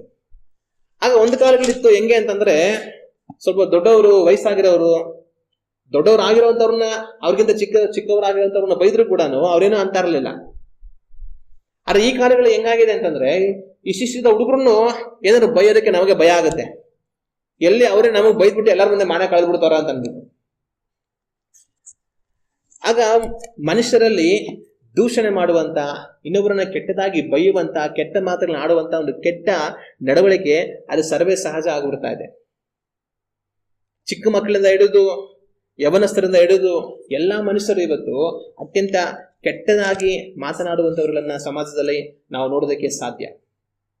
ದೇವ್ರ ವಾಕ್ಯ ಹೇಳುತ್ತೆ, ಕಡೆಗಾಲಗಳಲ್ಲಿ ಮನುಷ್ಯರು ಎಂಥವರಾಗಿರ್ತಾರೆ, ಅವರು ದೂಷಕರಾಗಿರ್ತಾರೆ, ಕೆಟ್ಟದಾಗಿ ಮಾತಾಡುವಂತವರುಗಳಾಗಿ ಅವ್ರು ಇರ್ತಾರೆ ಅಂತ ದೇವ್ರ ವಾಕ್ಯ ಹೇಳುತ್ತೆ. ಇವತ್ತು ಸಮಾಜ ಅದೇ ರೀತಿಯಾಗಿ ಬದುಕ್ತಾ ಇದೆ. ಒಂದ್ ಕಾಲಗಳಲ್ಲಿ ತಂದೆ ತಾಯಿಗಳು ಅಂದ್ರೆ ತುಂಬಾ ಮಕ್ಕಳಿಗೆ ಗೌರವ ಇತ್ತು. ಇವತ್ತು ತಂದೆ ತಾಯಿಗಳನ್ನ ಕೆಟ್ಟದಾಗಿ ಬೈಯುವಂತ ಎಷ್ಟೋ ಮಕ್ಕಳನ್ನ ನಾವು ನೋಡ್ಬೋದು. ಒಂದ್ ಕಾಲದಲ್ಲಿ ಹಿರಿಯರು ಅಂದ್ರೆ ತುಂಬಾ ಗೌರವ ಕೊಡ್ತಾ ಇದ್ರು. ಸೊ ವಯಸ್ಸಾಗಿರೋರು ಅಂದ್ರೆ, ವಯಸ್ಸು ಕಡಿಮೆ ಇರುವಂತವ್ರು ತುಂಬಾ ಗೌರವದಿಂದ ಮಾತಾಡ್ಸೋರು. ಇವತ್ತು ವಯಸ್ಸಾಗಿರೋರ್ನು ಸಹ ಕೆಟ್ಟದಾಗಿ ಮಾತನಾಡುವಂತ ಒಂದು ನಡವಳಿಕೆಯ ಜನಗಳಲ್ಲಿ ನಾವು ಕಾಣ್ಬೋದು. ಒಂದ್ ಕಾಲಗಳಲ್ಲಿ ಪಾಠ ಹೇಳ್ಕೊಡುವಂತ ಟೀಚರ್, ಅವ್ರನ್ನ ಎಷ್ಟು ಗೌರವದಿಂದ ಕಾಣ್ತಾ ಇದ್ರು ಟೀಚರ್ ಅಂತ ಹೇಳಿ. ಇವತ್ತು ಟೀಚರ್ಗಳನ್ನೇ ಹೆಂಗಂದ್ರೆ ನನಗೆ ಕೆಟ್ಟದಾಗಿ ಬೈಯುವಂತ ಶಿಷ್ಯಂದ್ರಗಳನ್ನ ನಾವು ನೋಡೋದಕ್ಕೆ ಸಾಧ್ಯ. ಆಗ ಕಾಲಗಳು ಹೋಗ್ತಾ ಹೋಗ್ತಾ ಮನುಷ್ಯರು ಎಂಥವರಾಗಿದ್ದಾರೆ ಅಂತಂದ್ರೆ, ದೂಷಕರಾಗಿ ಅವರು ಬದಲಾಗ್ತಾ ಇದ್ದಾರೆ. ಅವರು ಯಾರು ಅಂತ ನೋಡೋದಿಲ್ಲ, ಅವ್ರ ವಯಸ್ಸನ್ನು ನೋಡೋದಿಲ್ಲ, ಏನನ್ನು ನೋಡೋದಿಲ್ಲ. ಎಲ್ಲಾರನ್ನು ಎಲ್ಲಾ ತರ ಕೆಟ್ಟದಾಗಿ ಬೈಯುವಂತವರುಗಳಾಗಿ ಜನಗಳಿರುವಂಥದ್ದನ್ನ ನಾವು ನೋಡೋದಕ್ಕೆ ಸಾಧ್ಯ. ಹೊರಗಡೆ ಜನಗಳು ಕೆಲವೊಂದ್ಸಲಿ ಮಾತಾಡುವಂತ ಮಾತುಗಳನ್ನ ಕೇಳೋದಕ್ಕೂ ಸಾಧ್ಯ ಆಗೋದಿಲ್ಲ. ಆ ರೀತಿಯಾಗಿ ಕೆಟ್ಟದಾಗಿ ಮಾತಾಡುವಂಥವ್ರನ್ನ ನೋಡೋದಕ್ಕೆ ಸಾಧ್ಯ. ಆದ್ರೆ ಈ ವಾಕ್ಯವನ್ನು ನಾವು ಧ್ಯಾನ ಮಾಡುವಾಗ ನಾನು ನೀವು ಯಾವ ತರ ಇದ್ದೀವಿ ಅನ್ನೋದನ್ನ ಒಂದು ಕ್ಷಣ ನಾವು ಯೋಚನೆ ಮಾಡಿ ನೋಡಬೇಕು. ಅನೇಕರು ಏನ್ ಮಾಡ್ತಾರೆ ಅಂದ್ರೆ, ಪ್ರಾರಂಭದಲ್ಲಿ ಯೇಸು ಕ್ರಿಸ್ತನ ನಂಬೋದಕ್ಕಿಂತ ಮುಂಚೆ ಒಂದು ವೇಳೆ ಏನೋ ಕೆಟ್ಟ ಮಾತುಗಳು ಮಾತಾಡುವಂತವ್ರು, ಬೇರೆಯವ್ರನ್ನ ಬೈಯುವಂತವ್ರು, ದೂಷಿಸುವಂತವ್ರುಗಳಾಗಿರ್ತಾರೆ. ಆದ್ರೆ ಯೇಸು ಕ್ರಿಸ್ತನನ್ನ ನಂಬಿ ಬಂದ ನಂತರ ದೇವ್ರ ವಾಕ್ಯ ಹೇಳುತ್ತೆ, ಈ ತರ ಕೆಟ್ಟ ಮಾತುಗಳನ್ನ ನಾವು ಮಾತಾಡಬಾರ್ದು, ಗೌರವದಿಂದ ವಿನಯದಿಂದ ನಾವು ಮಾತಾಡಬೇಕು ಅಂತ ದೇವ್ರ ವಾಕ್ಯ ನಮ್ಗೆ ಹೇಳೋದ್ರಿಂದ ಇದನ್ನ ನಾವು ಮಾಡಬಾರ್ದು ಅಂತ ಹೇಳಿ ಅದರಿಂದ ಮನ ತಿರುಗಿಬಿಡ್ತಾರೆ. ಆದ್ರೆ ಒಬ್ಬನು ದೇವರನ್ನ ನಂಬಿರುವಂತ ವ್ಯಕ್ತಿ ಅದರಿಂದ ಮನ ತಿರುಗಿದನ ಇಲ್ವಾ ಅನ್ನುವಂತ ನಿಜವಾದ ಸತ್ಯ ಯಾವಾಗ ಬಯಲಾಗುತ್ತೆ ಅಂತಂದ್ರೆ, ಅವನಿಗೆ ಕೋಪ ಬಂದಾಗ್ಲೇನೆ. ಒಂದು ವಿಶ್ವಾಸಿಗೆ ಕೋಪ ಬಂದಾಗ್ಲೇನೆ ಅವನು ತನ್ನ ಪೂರ್ವ ಕೆಟ್ಟ ಸ್ವಭಾವವನ್ನ ಬಿಟ್ಟಿದನ ಇಲ್ವಾ ಅನ್ನೋದು ಸರಿಯಾಗಿ ಅರ್ಥ ಆಗೋದು. ಕೆಲವರು ಏನೋ ಸಂದರ್ಭ ಕೋಪ ಬಂದಾಗ್ಲೂ ಸಹ ಸರಿಯಾಗಿ ಮಾತಾಡ್ತಾರೆ, ಏನ್ ಕೆಟ್ಟ ಪದಗಳನ್ನ ಬಳಸೋದಿಲ್ಲ. ಅಲ್ಲಿ ವಿಷಯ ಏನಿದೆ, ಅಲ್ಲಿ ಏನ್ ತೊಂದರೆ ಆಗಿದೆ ಅದನ್ನ ಹೇಳಿ ಇದು ಸರಿ ಇಲ್ಲ ಅಂತ ಹೇಳಿ ಮಾತನ್ನ ಹೇಳ್ತಾರೆ. ಆದ್ರೆ ಅನೇಕರು ಏನ್ ಮಾಡ್ತಾರೆ ಅಂತಂದ್ರೆ, ಕೋಪ ಬಂದಿದ ತಕ್ಷಣ ಎಲ್ಲಾ ಕೆಟ್ಟ ಮಾತುಗಳು ಮಾತಾಡ್ಬಿಡ್ತಾರೆ, ಕೆಟ್ಟದಾಗಿ ಬೈದು ಬಿಡ್ತಾರೆ, ಕೆಟ್ಟ ಮಾತುಗಳಲ್ಲಿ ಗದರ್ ಬಿಡ್ತಾರೆ, ಎಲ್ಲ ಹೇಳ್ಬಿಡ್ತಾರೆ. ಆಗ್ಲೇ ಅವ್ರಿಗೆ ಗೊತ್ತಾಗೋದು ಅವ್ರು ನಿಜವಾಗ್ಲೂ ಅವ್ರ ಪೂರ್ವ ಕೆಟ್ಟ ಸ್ವಭಾವದಿಂದ ಬದಲಾಗಿದಾರೋ ಬದಲಾಗಿಲ್ವೋ ಅಂತ ಅನ್ನೋದು. ಆದ್ರೆ ದೇವರ ವಾಕ್ಯ ನಮಗೆ ಏನ್ ಹೇಳುತ್ತೆ? ನಾವು ದೇವರ ವಾಕ್ಯವನ್ನ ಓದಿ ನೋಡುವಾಗ ಕೊಲೊಸ್ಸೆಯವರಿಗೆ ಬರೆದಂತ 3ನೇ ಅಧ್ಯಾಯ 8ನೇ ವಾಕ್ಯವನ್ನ ನಾವು ಓದಿ ನೋಡಿದರೆ ಈ ರೀತಿಯಾಗಿದೆ. ಈಗಲಾದರೂ ಕ್ರೋಧ, ಕೋಪ, ಮತ್ಸರ, ದೂಷಣೆ, ಬಾಯಿಂದ ಹೊರಡುವ ದುರ್ಭಾಷೆ ಇವುಗಳನ್ನ ವಿಸರ್ಜಿಸಿ ಬಿಡಿರಿ. ದೇವರ ವಾಕ್ಯ ನಮ್ಗೆ ಹೇಳೋದೇನಂತಂದ್ರೆ, ನೀವು ಪೂರ್ವದಲ್ಲಿ ಯಾವ ತರ ಬೇಕಾದ್ರೂ ಇದ್ದಿರ್ತೀರಾ, ಆದ್ರೆ ಈಗ ನೀವು ಯೇಸು ಕ್ರಿಸ್ತನಲ್ಲಿ ವಿಶ್ವಾಸ ಇಟ್ಟು ಜೀವಿಸ್ತಾ ಇದ್ದೀರಾ. ಈಗ ನೀವು ಯಾವ ತರ ಇರಬೇಕು ಅಂತಂದ್ರೆ, ಕ್ರೋಧ, ಕೋಪ, ಮತ್ಸರ, ದೂಷಣೆ, ಬಾಯಿಂದ ಹೊರಡುವ ದುರ್ಭಾಷೆ ಇವುಗಳನ್ನ ವಿಸರ್ಜಿಸಿ ಬಿಡಬೇಕಂತ ಹೇಳಿ ದೇವರ ವಾಕ್ಯ ನಮಗೆ ಹೇಳುತ್ತೆ. ಅದು ಮಾತ್ರ ಅದರ ಎಫೆಸದವರಿಗೆ ಬರೆದಂತ ಪತ್ರಿಕೆ 4ನೇ ಅಧ್ಯಾಯ 29ನೇ ವಾಕ್ಯವನ್ನ ನಾವು ಓದಿ ನೋಡೋಣ. ನಿಮ್ಮ ಬಾಯೊಳಗಿಂದ ಯಾವ ಕೆಟ್ಟ ಮಾತು ಹೊರಡಬಾರದು, ಭಕ್ತಿಯನ್ನು ವೃದ್ಧಿ ಮಾಡುವಂತ ಕಾಲೋಚಿತವಾದ ಮಾತು ಇದ್ದರೆ ಕೇಳುವವರು ಹಿತಕ್ಕಾಗಿ ಅದನ್ನ ಆಡಿರಿ. ಈ ವಾಕ್ಯ ನಮಗೆ ಹೇಳುವಂಥದ್ದು, ನಿಮ್ಮ ಬಾಯೊಳಗಿಂದ ಯಾವ ಕೆಟ್ಟ ಮಾತು ಹೊರಡಬಾರದು ಅಂತ ದೇವರ ವಾಕ್ಯ ನಮಗೆ ಹೇಳುತ್ತೆ. ಅದು ಮಾತ್ರ ಅದರ 31ನೇ ವಾಕ್ಯವನ್ನು ಓದುವಾಗ ಈ ವಾಕ್ಯ ಈ ರೀತಿಯಾಗಿದೆ: ಎಲ್ಲಾ ದ್ವೇಷ, ಕೋಪ, ಕ್ರೋಧ, ಕಲಹ, ದೂಷಣೆ ಇವುಗಳನ್ನು ಸಕಲ ವಿಧವಾದ ದುಷ್ಟತನವನ್ನು ನಿಮ್ಮಿಂದ ದೂರ ಮಾಡಿರಿ. ಇವೆಲ್ಲವನ್ನ ನಾವು ದೂರ ಮಾಡಬೇಕು. ಅದರಲ್ಲಿ ಒಂದು ದೂಷಣೆಯನ್ನ ನಮ್ಮಿಂದ ನಾವು ದೂರ ಮಾಡ್ಬೇಕಂತ ದೇವರ ವಾಕ್ಯ ಹೇಳುತ್ತೆ. ಇನ್ನು ಅದೇ ಎಫೆಸದವರಿಗೆ ಬರೆದ ಪತ್ರಿಕೆ 5ನೇ ಅಧ್ಯಾಯ 4ನೇ ವಾಕ್ಯವನ್ನು ನಾವು ಓದಿ ನೋಡಿದರೆ ಈ ವಾಕ್ಯದಲ್ಲಿ ಈ ರೀತಿಯಾಗಿದೆ: ಹೊಲಸು ಮಾತು, ಹುಚ್ಚು ಮಾತು, ಕುಚೋದ್ಯ ಮಾತು ಇವು ಬೇಡ, ಅಯುಕ್ತವಾಗಿವೆ. ದೇವರ ವಾಕ್ಯ ಹೇಳೋದು, ಹೊಲಸು ಮಾತು, ಹುಚ್ಚು ಮಾತು, ಕುಚೋದ್ಯ ಮಾತು ಇವುಗಳು ಬೇಡ, ಇವು ಅಯುಕ್ತವಾಗಿವೆ. ಅಂದ್ರೆ ಇವುಗಳನ್ನ ನೀವೇನ್ ಮಾಡಿ ಬಿಟ್ಟು ಬಿಡಿ ಅಂತ ದೇವರ ವಾಕ್ಯ ನಮಗೆ ಹೇಳುತ್ತೆ. ಇದು ಮಾತ್ರ ಅಲ್ದರ ಯಾಕೋಬನ ಬರೆದಂತ ಪತ್ರಿಕೆ 3ನೇ ಅಧ್ಯಾಯ ವಾಕ್ಯಗಳು 9ರಿಂದ 12ರವರೆಗೆ ನಾವು ಓದಿ ನೋಡಿದರೆ ಈ ವಾಕ್ಯಗಳು ಈ ರೀತಿಯಾಗಿದೆ: ನಾಲಿಗೆಯಿಂದ ತಂದೆಯಾದ ಕರ್ತನನ್ನು ಕೊಂಡಾಡುತ್ತೇವೆ, ಅದರಿಂದಲೇ ದೇವರ ಹೋಲಿಕೆಗೆ ಸರಿಯಾಗಿ ಉಂಟು ಮಾಡಲ್ಪಟ್ಟ ಮನುಷ್ಯರನ್ನು ಶಪಿಸುತ್ತೇವೆ. ಅದೇ ಬಾಯಿಂದ ಸ್ತುತಿ, ಶಾಪ ಎರಡೂ ಬರುತ್ತವೆ. ನನ್ನ ಸಹೋದರರೇ, ಹೀಗಿರುವುದು ಯೋಗ್ಯವಲ್ಲ. ಇಲ್ಲಿ ಯಾಕೋಬ ಏನ್ ಹೇಳ್ತಾನಂತಂದ್ರೆ, ನೀವು ನಿಮ್ಮ ನಾಲಿಗೆಯಿಂದ ತಂದೆಯಾದ ದೇವರನ್ನ ಕೊಂಡಾಡ್ತೀರಾ, ಮತ್ತೆ ಅದೇ ಬಾಯಿಂದ ದೇವರ ಹೋಲಿಕೆಗೆ ಸರಿಯಾಗಿ ಮಾಡಲ್ಪಟ್ಟಿರುವಂತಹ ಬೇರೆ ಮನುಷ್ಯರನ್ನ ನೀವೇನ್ ಮಾಡ್ತೀರಾ? ಶಪಿಸ್ತೀರಾ, ಕೆಟ್ಟ ಕೆಟ್ಟ ಮಾತುಗಳನ್ನ ಆಡ್ತೀರಾ, ಬೈತೀರಾ. ಅದೇ ಬಾಯಿಂದ ಸ್ತುತಿ, ಶಾಪ ಎರಡು ಬರುತ್ತವೆ. ನಿಮ್ಮ ಒಂದೇ ಬಾಯಿಂದ ದೇವರಿಗೆ ಸ್ತುತಿ ಮಾಡ್ತೀರಾ, ನಿಮ್ಮ ಅದೇ ಬಾಯಿಂದ ದೇವರ ಸ್ವರೂಪದಲ್ಲಿ ಮಾಡಲ್ಪಟ್ಟಂತ ಬೇರೆ ಮನುಷ್ಯರನ್ನು ಶಪಿಸ್ತೀರಾ, ದೂಷಿಸ್ತೀರಾ, ಎಲ್ಲ ಮಾಡ್ತೀರಾ. ನನ್ನ ಸಹೋದರರೇ, ಹೀಗಿರುವುದು ಯೋಗ್ಯವಲ್ಲ. ಈ ತರ ಇರೋದು ಯೋಗ್ಯವಲ್ಲ. ನೀವು ಇದರಿಂದ ಏನಾಗಬೇಕು? ಮನ ತಿರುಗಬೇಕು ಅಂತ ದೇವರ ವಾಕ್ಯ ನಮಗೆ ಹೇಳುತ್ತೆ. ಮತ್ತೆ ಮತ್ತಾಯನ ಬರೆದಂತ ಸುವಾರ್ತೆ 5ನೇ ಅಧ್ಯಾಯ ವಾಕ್ಯಗಳು 21-22 ನಾವು ಓದಿ ನೋಡೋಣ. ನರಹತ್ಯೆ ಮಾಡಬಾರದು, ನರಹತ್ಯೆ ಮಾಡುವವನು ನ್ಯಾಯ ವಿಚಾರಣೆಗೆ ಗುರಿಯಾಗುವನೆಂದು ಹಿರಿಯರಿಗೆ ಹೇಳಿಯದೆ ಎಂದು ಕೇಳಿದ್ದೇರಷ್ಟೇ. ಆದರೆ ನಾನು ನಿಮಗೆ ಹೇಳುವುದೇನೆಂದರೆ, ತನ್ನ ಸಹೋದರನ ಮೇಲೆ ಸಿಟ್ಟುಗೊಳ್ಳುವ ಪ್ರತಿ ಮನುಷ್ಯನು ನ್ಯಾಯ ವಿಚಾರಣೆಗೆ ಗುರಿಯಾಗುವನು. ತನ್ನ ಸಹೋದರನನ್ನ ನೋಡಿ ಛೀ ನೀಚ ಅನ್ನುವವನು ನ್ಯಾಯ ಸಭೆಯ ವಿಚಾರಣೆಗೆ ಒಳಗಾಗುವನು. ಮೂರ್ಖ ಅನ್ನುವವನು ಅಗ್ನಿ ನರಕಕ್ಕೆ ಗುರಿಯಾಗುವನು. ಯೇಸು ಕ್ರಿಸ್ತನು ಇಲ್ಲಿ ಹೇಳೋ ಮಾತೇನಂತಂದ್ರೆ, ಯಾವನಾದರೂ ತನ್ನ ಸಹೋದರನನ್ನ ಛೀ ನೀಚ ಅಂದ್ರೆ ಅವನು ನ್ಯಾಯ ಸಭೆಯ ವಿಚಾರಣೆಗೆ ಒಳಗಾಗುತ್ತಾನೆ. ಮೂರ್ಖ ಅಂತಂದ್ರೆ ಅಗ್ನಿ ನರಕಕ್ಕೆ ಗುರಿಯಾಗ್ತಾನೆ ಅಂತ ಯೇಸು ಕ್ರಿಸ್ತನು ಹೇಳ್ತಾರೆ. ಆಗ ಕೆಟ್ಟ ಮಾತುಗಳನ್ನ ಮಾತನಾಡುವಂತ ಜನಗಳ ಅಂತ್ಯಸ್ಥಿತಿ ಏನಾಗುತ್ತೆ? ಅಗ್ನಿ ನರಕ ಆಗುತ್ತೆ. ಆದ್ರಿಂದ ನಾವು ಕೆಟ್ಟ ಮಾತುಗಳನ್ನ, ದೂಷಣೆಗಳನ್ನ ಆಡುವಂತವರುಗಳಾಗಿ ನಾವು ಇರಬಾರದು. ಈ ದಿವಸ ನಾವು ಯಾವ ತರ ಇದ್ದೀವಿ ಅನ್ನೋದನ್ನ ಯೋಚನೆ ಮಾಡಿ ನೋಡಬೇಕು. ಕೆಟ್ಟ ಮಾತುಗಳನ್ನ ಆಡುವುದರಿಂದ, ದೂಷಣೆಯಿಂದ ನಾವು ಮನೆ ತಿರುಗಿದ್ದೇವ? ನಾವು ಯೋಚನೆ ಮಾಡಿ ನೋಡಬೇಕು. ಅನೇಕರು ದೇವರನ್ನ ನಂಬಿ ಬಂದ ನಂತರ ಅದರಿಂದ ಬಿಟ್ಟು ಹೊರ ಬರ್ತಾರೆ. ಆದ್ರೆ ಕೋಪ ಬರುವಾಗ ಕೆಲ ಸಮಯ ಏನ್ ಮಾಡ್ತಾರೆ? ಪೂರ್ವದ ಎಲ್ಲಾ ಕೆಟ್ಟ ಮಾತುಗಳನ್ನ ತಿರುಗಿ ಆಡಿ ಬೇರೆಯವ್ರನ್ನ ಬೈಯುವಂತವರುಗಳಾಗಿರ್ತಾರೆ. ಇನ್ನು ಕೆಲವರು ಹೆಂಗಿರ್ತಾರೆ ಅಂತಂದ್ರೆ, ಸಭೆಯಾಗಿ ರೀತಿ ದೇವ್ರು ನಂಬಿರೋರೆಲ್ಲ ಕೂಡಿ ಬರುವಾಗ ಸ್ತೋತ್ರ ಬ್ರದರ್, ಸ್ತೋತ್ರ ಸಿಸ್ಟರ್ ಅಂತ ಪ್ರೀತಿ ವಿಶ್ವಾಸದ ಸಮಾಧಾನವಾಗಿ ಮಾತಾಡುವಂತವರಾಗಿರ್ತಾರೆ. ಆದ್ರೆ ಹೊರಗಡೆ ಹೋಗಿ ಹೊರಗಿನ ಪ್ರಪಂಚದಲ್ಲಿ ಎಲ್ಲಾ ಕೆಟ್ಟದನ್ನ ಮಾತಾಡೋರಾಗಿರ್ತಾರೆ. ಇಲ್ಲಿ ಬಂದು ಸಭೆಯಲ್ಲಿ ಅಲ್ಲೇಲೂಯ, ದೇವ್ರ ಸ್ತೋತ್ರ ಅಂತ ಎಲ್ಲರ ಜೊತೆ ಮಾತಾಡ್ತಾ ಇರ್ತಾರೆ. ಅಲ್ಲಿ ಆಚೆ ಹೋಗುವಾಗ, ಆಚೆ ಅನ್ಯ ಜನಗಳ ಜೊತೆ ಅವ್ರು ಬೆರೆಯುವಾಗ ಎಲ್ಲಾ ಕೆಟ್ಟದನ್ನ ಮಾತಾಡ್ತಾ ಇರ್ತಾರೆ.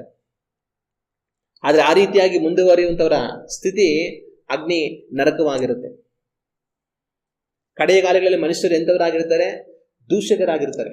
ಇನ್ನೊಬ್ರನ್ನ ಬೈಯೋದು, ಇನ್ನೊಬ್ರನ್ನ ಉಗಿಯೋದು, ಇನ್ನೊಬ್ರ ಬಗ್ಗೆ ಕೆಟ್ಟದಾಗಿ ಮಾತಾಡೋದು, ಇನ್ನೊಬ್ರನ್ನ ಹೊಲಸಾಗಿ ಮಾತಾಡೋದು, ಎಲ್ಲಾ ಕೆಟ್ಟದ್ರಿಂದ ಅವ್ರ ಬಾಯಿನ ತುಂಬಿಸ್ಕೊಂಡಿರ್ತಾರೆ. ಯೇಸು ಕ್ರಿಸ್ತನ ಹೇಳಿದ ಮಾತು, ನಿನ್ನ ಹೃದಯದಲ್ಲಿ ಏನ್ ತುಂಬಿದೆಯೋ ಅದೇ ನಿನ್ನ ಬಾಯಿಂದ ಬರುತ್ತೆ. ನಮ್ಮ ಹೃದಯದಲ್ಲಿ ಕೆಟ್ಟ ತುಂಬಿದ್ರೆ ಆ ಕೆಟ್ಟದೇ ಹೊಲಸಾಗಿ ಬಾಯಿಂದ ಆಚೆ ಬರುತ್ತೆ. ನಮ್ಮ ಹೃದಯದಲ್ಲಿ ಒಳ್ಳೆ ತುಂಬಿದ್ರೆ ಎಂಥ ಸ್ಥಿತಿಯಲ್ಲಿ ಇರುವಾಗಲೂ ಸಹ ಅದು ಒಳ್ಳೆಯ ರೀತಿಯಿಂದ ಆಚೆ ಬರುತ್ತೆ, ಕೆಟ್ಟದ್ದಾಗಿ ಅದು ಬರೋದಿಲ್ಲ. ಕಡೆಗಾಲಗಳಲ್ಲಿ ಮನುಷ್ಯರು ದೂಷಕರಾಗಿರ್ತಾರೆ. ಈ ದಿನಗಳಲ್ಲಿ ಸಮಾಜ ಅತ್ಯಂತ ದೂಷಣೆಯಿಂದ ತುಂಬಿ ಹೋಗಿದೆ. ಮನುಷ್ಯರನ್ನ ಬೈಯೋದು ಮಾತ್ರ ಅಲ್ಲ, ದೇವರನ್ನು ಬೈಯೋರು ಕೂಡ ಇದ್ದಾರೆ. ಯಾರ ದೇವರು?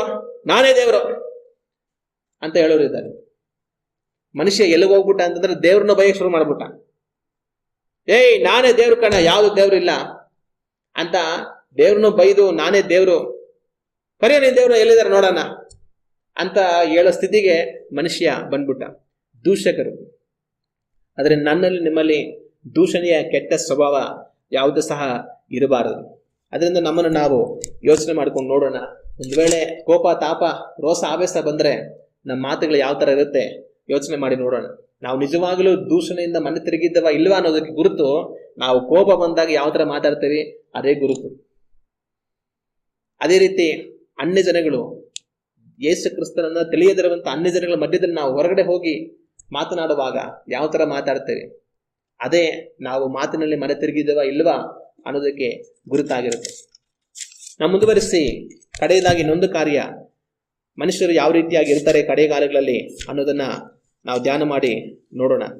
ಪೌಲನು ತಿಮೋತಿಗೆ ಬರೆದ ಇನ್ನೂ ಹೇಳುವಂತ ಮಾತೇನೆಂದ್ರೆ, ಕಡೆಗಾಲಗಳಲ್ಲಿ ಮನುಷ್ಯರು ಯಾವ ರೀತಿ ಇರ್ತಾರೆ ಅಂದ್ರೆ, ಅಹಂಕಾರಿಗಳು, ದೂಷಕರು, ತಂದೆ ತಾಯಿಗಳಿಗೆ ಅವಿಧೇಯರು ಆಗಿರುತ್ತಾರೆ ಅಂತ ಪೌಲನು ಬರೆಯೋದನ್ನ ನಾವು ಕಾಣ್ತೀವಿ.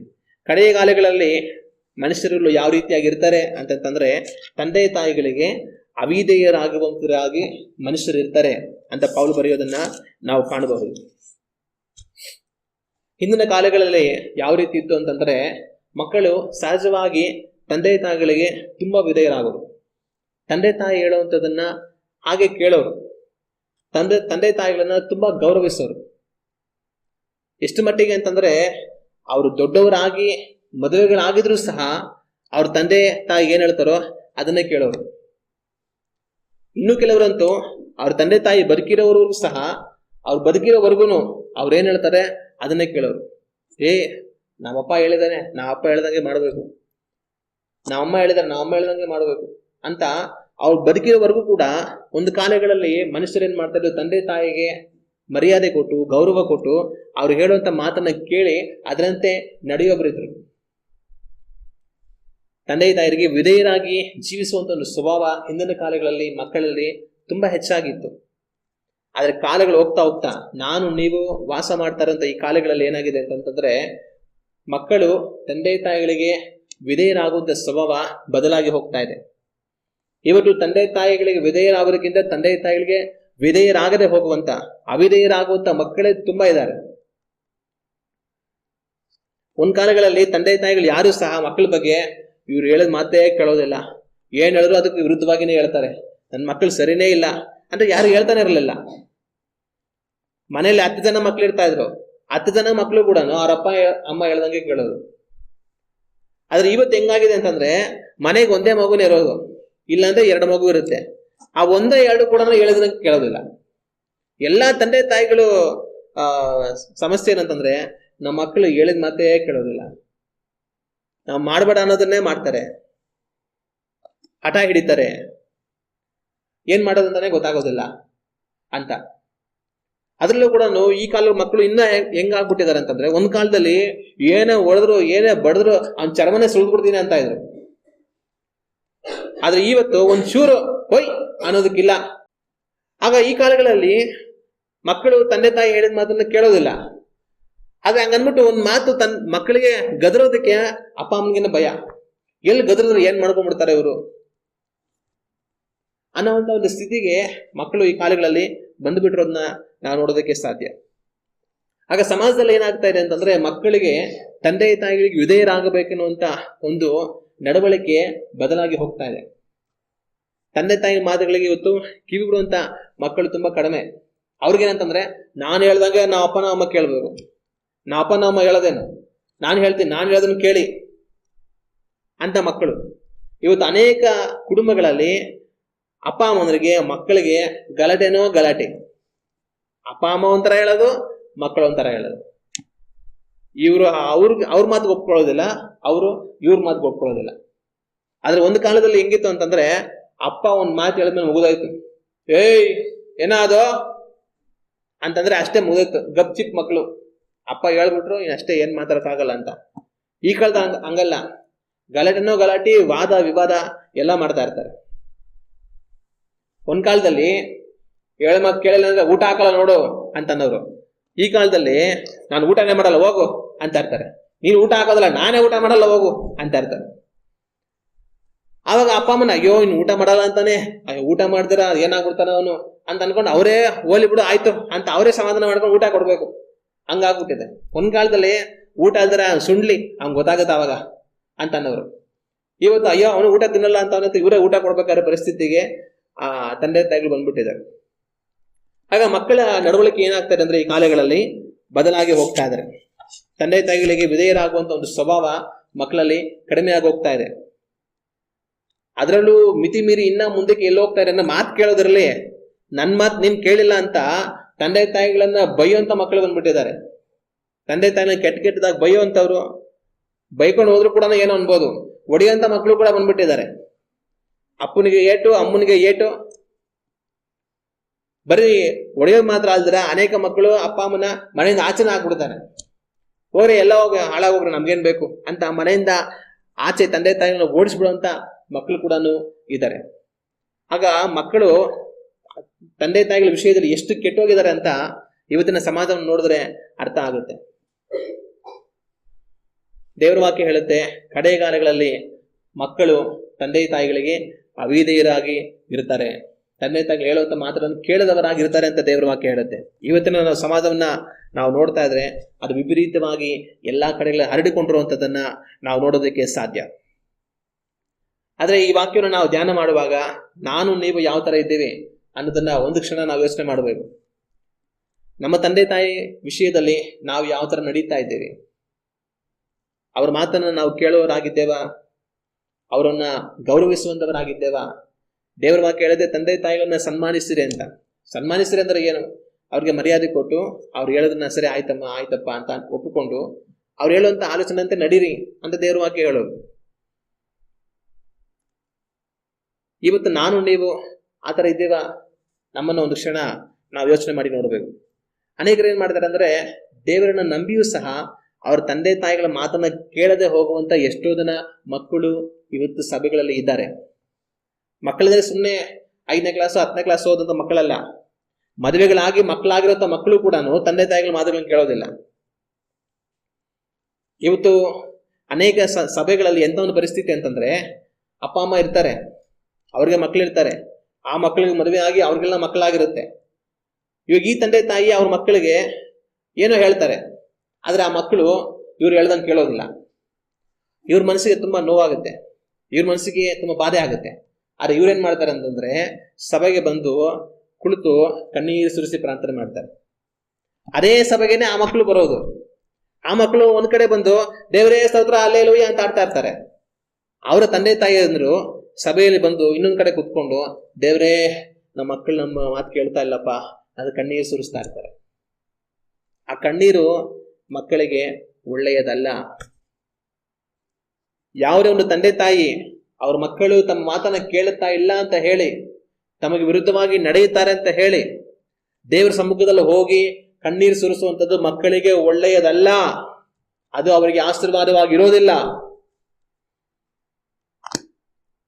ಅದರಿಂದ ನಾವು ಗಮನವಾಗಿ ನಮ್ಮನ್ನು ನೋಡ್ಕೊಳ್ಬೇಕು. ನಮ್ಮ ತಂದೆ ತಾಯಿಯ ಕಣ್ಣಲ್ಲಿ ನಮ್ಮಿಂದ ಕಣ್ಣೀರು ಬರದ ಹಾಗೆ ನಾವು ಎಚ್ಚರಿಕೆಯಾಗಿರ್ಬೇಕು. ಅನೇಕರು ಅವ್ರ ತಂದೆ ತಾಯಿ ಕಣ್ಣಲ್ಲಿ ಕಣ್ಣೀರು ತರಿಸ್ಬಿಟ್ಟು ದೇವ್ರ ಹತ್ರ ಹೋಗಿ ದೇವರೇ ಸ್ತೋತ್ರಪ್ಪ, ನನ್ನನ್ನು ಆಶೀರ್ವಾದ ಮಾಡಪ್ಪ, ನನ್ನ ಚೆನ್ನಾಗಿಟ್ಟಿರಪ್ಪ ಅಂತಾರೆ. ಯಾವ ಚೆನ್ನಾಗೂ ಇರೋದಿಲ್ಲ. ಎಲ್ಲಿವರೆಗೂ ನೀವು ನಿಮ್ಮ ತಂದೆ ತಾಯಿ ಕಣ್ಣುಗಳಲ್ಲಿ ಕಣ್ಣೀರು ತರಿಸಿ ನೀವು ಎಷ್ಟೇ ಪ್ರಾರ್ಥನೆ ಮಾಡಿದ್ರು ಯಾವ ಉದ್ಧಾರನೂ ಆಗೋದಿಲ್ಲ. ನಿಮ್ಮ ತಂದೆ ತಾಯಿಗಳ ಕಣ್ಣೀರು ನಿಮಗೆ ಶಾಪ. ನೀವು ನಿಮ್ಮ ತಂದೆ ತಾಯಿ ಕಣ್ಣೀರು ತರಿಸುವಂತ ಕಣ್ಣೀರು ನಿಮಗೆ ಶಾಪ. ಆ ಶಾಪ ನಿಮ್ಮನ್ನು ಬಿಟ್ಟು ನೀಗು ಹೋಗೋದಕ್ಕೆ ನೀವು ಏನೇ ಪ್ರಾರ್ಥನೆ ಮಾಡಿದ್ರೆ ಸಾಧ್ಯ ಇಲ್ಲ. ಆದ್ರೆ ಆ ಶಾಪ ಬಿಟ್ಟು ನೀಗಬೇಕಂದ್ರೆ ಒಂದೇ ಅವಕಾಶ, ಮನೆ ತಿರುಗಬೇಕು. ದೇವರ ಹತ್ರ ಒಪ್ಪಿಸ್ಕೊಟ್ಟು, ದೇವರೇ ನನ್ನ ತಂದೆ ತಾಯಿಗಳು ಹೇಳಿದ ಮಾತು ನಾನು ಕೇಳಲಿಲ್ಲ, ಅವರಿಗೆ ಅವಿಧೇಯನಾಗಿ ನಡೆದೆ, ಅವರನ್ನ ನೋಯಿಸಿದೆ, ಅವರನ್ನ ಬಾಧಿಸಿದೆ, ಅವ್ರ ವಿರುದ್ಧವಾಗಿ ಮಾತಾಡದೆ, ದೇವರೇ ನನ್ನ ಕ್ಷಮಿಸು ಸ್ವಾಮಿ ಅಂತ ನಮ್ಮ ಪಾಪವನ್ನು ಅರಿಕೆ ಮಾಡಿ ಆ ಪಾಪದಿಂದ ನನ್ನ ಮನೆ ತಿರುಗಬೇಕು. ತಿರುಗಿ ಅವ್ರ ಮನಸ್ಸು ನೋಯುವ ಹಾಗೆ, ಅವ್ರ ಕಣ್ಣಲ್ಲಿ ಕಣ್ಣೀರು ಬರುವ ಹಾಗೆ ನಾವು ನಡೆದುಕೊಳ್ಳದೆ, ಅವ್ರು ಹೇಳುವಂತ ಮಾತುಗಳನ್ನು ಕೇಳಿ ಅವ್ರಿಗೆ ವಿಧೇಯರಾಗಿ ಅವ್ರ ದೇವರ ಸಮ್ಮುಖದಲ್ಲಿ ಸಂತೋಷ ಪಡುವ ಹಾಗೆ ನಾವು ನಡೀಬೇಕು. ದೇವರೇ ನನ್ನ ಕಣ್ಣೀರು ಸುರಿಸಿ ಪ್ರಾರ್ಥನೆ ಮಾಡಿದೆ, ನನ್ನ ಮಕ್ಕಳು ಹೇಳೋ ಮಾತು ಕೇಳೋದಿಲ್ಲ, ಅಯ್ಯೋ ದೇವರೇ ಅಂತ ಬಾಧೆ ಪಟ್ಟೆ. ಆದ್ರೆ ದೇವರೇ ನನ್ನ ಮಕ್ಕಳು ಮನೆ ತಿರುಗಿದ್ದಾರೆ, ನನಗೆ ಸ್ತೋತ್ರ, ಅವ್ರು ಹೇಳೋ ಮಾತು ಕೇಳ್ತಾ ಇದ್ದಾರೆ, ದೇವರೇ ಸ್ತೋತ್ರ ಅಂತ ಅವರ ಹೃದಯ ದೇವರ ಸಮ್ಮುಖದಲ್ಲಿ ಹರ್ಷಿಸಬೇಕು. ಆಗ ಅದು ನಿಮಗೆ ಆಶೀರ್ವಾದ. ಇವತ್ತು ತಂದೆ ತಾಯಿಗಳ ಕಣ್ಣಲ್ಲಿ ಕಣ್ಣೀರು ತರಿಸಿ ನನ್ನ ಮಕ್ಕಳನ್ನ ದೇವರ ಆಶೀರ್ವಾದ ಮಾಡುವಂತ ಅವ್ರ ಮಕ್ಕಳಿಗೋಸ್ಕರ ಪ್ರಾರ್ಥನೆ ಮಾಡೋರು ಎಷ್ಟೋ ಜನ. ಎಲ್ಲಿವರೆಗೂ ನಿಮ್ ತಂದೆ ತಾಯಿ ಕಣ್ಣುಗಳಲ್ಲಿ ಕಣ್ಣೀರು ತರಿಸ್ತಾ ನಿಮ್ಮ ಮಕ್ಕಳು ಆಶೀರ್ವಾದವಾಗಿರ್ಬೇಕಂತ ಪ್ರಾರ್ಥನೆ ಮಾಡ್ತಾರೋ ಅದು ಯಾವತ್ತೂ ನಡೆಯೋದಿಲ್ಲ. ಆದ್ರೆ ನಿಮ್ಮ ಮಕ್ಕಳು ಚೆನ್ನಾಗಿರ್ಬೇಕು ಅಂತಂದ್ರೆ ನಿಮ್ಮನ್ನ ಮಕ್ಕಳಾಗಿ ಪಡೆದಿರುವಂತವ್ರ ಕಣ್ಣುಗಳು ಆನಂದವಾಗಿರುವ ಹಾಗೆ ನೋಡಿಕೊಳ್ಳಬೇಕು. ನಿಮಗೆ ನಿಮ್ಮ ಮಕ್ಕಳು ಕಣ್ಣನ್ನ ಎಷ್ಟು ಸೂಕ್ಷ್ಮವಾಗಿ ನಾವು ಕಾಪಾಡ್ಕೊಳ್ತೀವಿ, ಆತರ ಮಕ್ಕಳನ್ನ ಕಾಪಾಡ್ಕೊಳ್ಳಿದ್ದಾರೆ. ಅದೇ ನೀವು ನಿಮ್ಮ ತಂದೆ ತಾಯಿಗಳಿಗೆ ಕಣ್ಣು, ಅವರು ನಿಮ್ಮನ್ನ ಕಣ್ಣುಗಳಂತ ನೋಡ್ತಾರೆ. ಆದ್ರೆ ನೀವು ಆ ಕಣ್ಣುಗಳನ್ನು ಕುದಿಸಿ ಈ ಕಣ್ಣುಗಳು ಚೆನ್ನಾಗಿರ್ಬೇಕಂತ ಅನ್ಕೊಂಡ್ರೆ ಅದು ನಡೆಯುತ್ತಾ? ನಡೆಯೋದಿಲ್ಲ. ಅದರಿಂದ ತಂದೆ ತಾಯಿಗಳಿಗೆ ವಿಧೇಯರಾಗಬೇಕಾಗಿರೋದು, ಅವರನ್ನ ಸನ್ಮಾನಿಸಬೇಕಾಗಿರೋದು, ಅವ್ರ ಕಣ್ಣಲ್ಲಿ ಕಣ್ಣೀರು ಬರದ ಹಾಗೆ ಅವ್ರ ದೇವರ ಸಮ್ಮುಖದ ಹೊರಟು, ದೇವರೇ ನನ್ನ ಮಕ್ಕಳು ಹೇಳು ಮಾತು ಕೇಳೋದಿಲ್ವಲ್ಲಪ್ಪ ಅಂತ ಕಣ್ಣೀರು ಸುರಿಸದ ಹಾಗೆ ನೋಡಿಕೊಳ್ಳಬೇಕಾಗಿರುವಂಥದ್ದು ನಮ್ಮ ಜವಾಬ್ದಾರಿ. ನಾವು ಯಾವ ತರ ಇದ್ದೀವಿ ಯೋಚನೆ ಮಾಡಿ ನೋಡ್ಬೇಕು. ದೇವ್ರ ವಾಕ್ಯದೆಲ್ಲ ನಾವು ಓದುವಾಗ ದೇವ್ರ ವಾಕ್ಯ ನಮ್ಗೆ ಹೇಳುವಂತ ಮಾತಂದ್ರೆ, ಕೊಲೆಸೇವೆ ಅವರಿಗೆ ಬರೆದಂತ ಪತ್ರಿಕೆ 3ನೇ ಅಧ್ಯಾಯ 20ನೇ ವಾಕ್ಯವನ್ನು ನಾವು ಓದಿ ನೋಡಿದರೆ ಈ ವಾಕ್ಯದಲ್ಲಿ ಈ ರೀತಿಯಾಗಿದೆ: ಮಕ್ಕಳೇ, ಎಲ್ಲಾ ವಿಷಯಗಳಲ್ಲಿ ನಿಮ್ಮ ತಂದೆ ತಾಯಿಗಳ ಮಾತನ್ನು ಕೇಳಿರಿ, ಇದು ಕರ್ತನ ದೃಷ್ಟಿಯಲ್ಲಿ ಮೆಚ್ಚುಗೆಯಾಗಿದೆ. ದೇವ್ರ ವಾಕ್ಯ ನಮಗೆ ಹೇಳೋದೇನು? ಮಕ್ಕಳೇ, ಎಲ್ಲಾ ವಿಷಯಗಳಲ್ಲಿ ನಿಮ್ಮ ತಂದೆ ತಾಯಿಗಳ ಮಾತನ್ನ ಕೇಳಿ, ಇದು ಕರ್ತನ ದೃಷ್ಟಿಯಲ್ಲಿ ಮೆಚ್ಚುಗೆಯಾಗಿದೆ. ದೇವರ ದೃಷ್ಟಿಯಲ್ಲಿ ನಾವು ಮೆಚ್ಚುಗೆಯಾಗಿರುವಂಥದ್ದು ಏನಾದ್ರೂ ಒಂದು ಮಾಡ್ಬೇಕಾದ್ರೆ ತಂದೆ ತಾಯಿಗಳ ಮಾತನ್ನು ನಾವು ಕೇಳಬೇಕು. ಅದು ದೇವರ ದೃಷ್ಟಿಯಲ್ಲಿ ಮೆಚ್ಚುಗೆಯಾಗಿರುತ್ತೆ. ಅದು ಮಾತ್ರ ಅಲ್ದಿರ, ಎಫೆಸದವರಿಗೆ ಬರೆದಂತ ಪತ್ರಿಕೆ 6ನೇ ಅಧ್ಯಾಯ ವಾಕ್ಯಗಳು 1ರಿಂದ ನಾವು ಓದಿ ನೋಡೋಣ.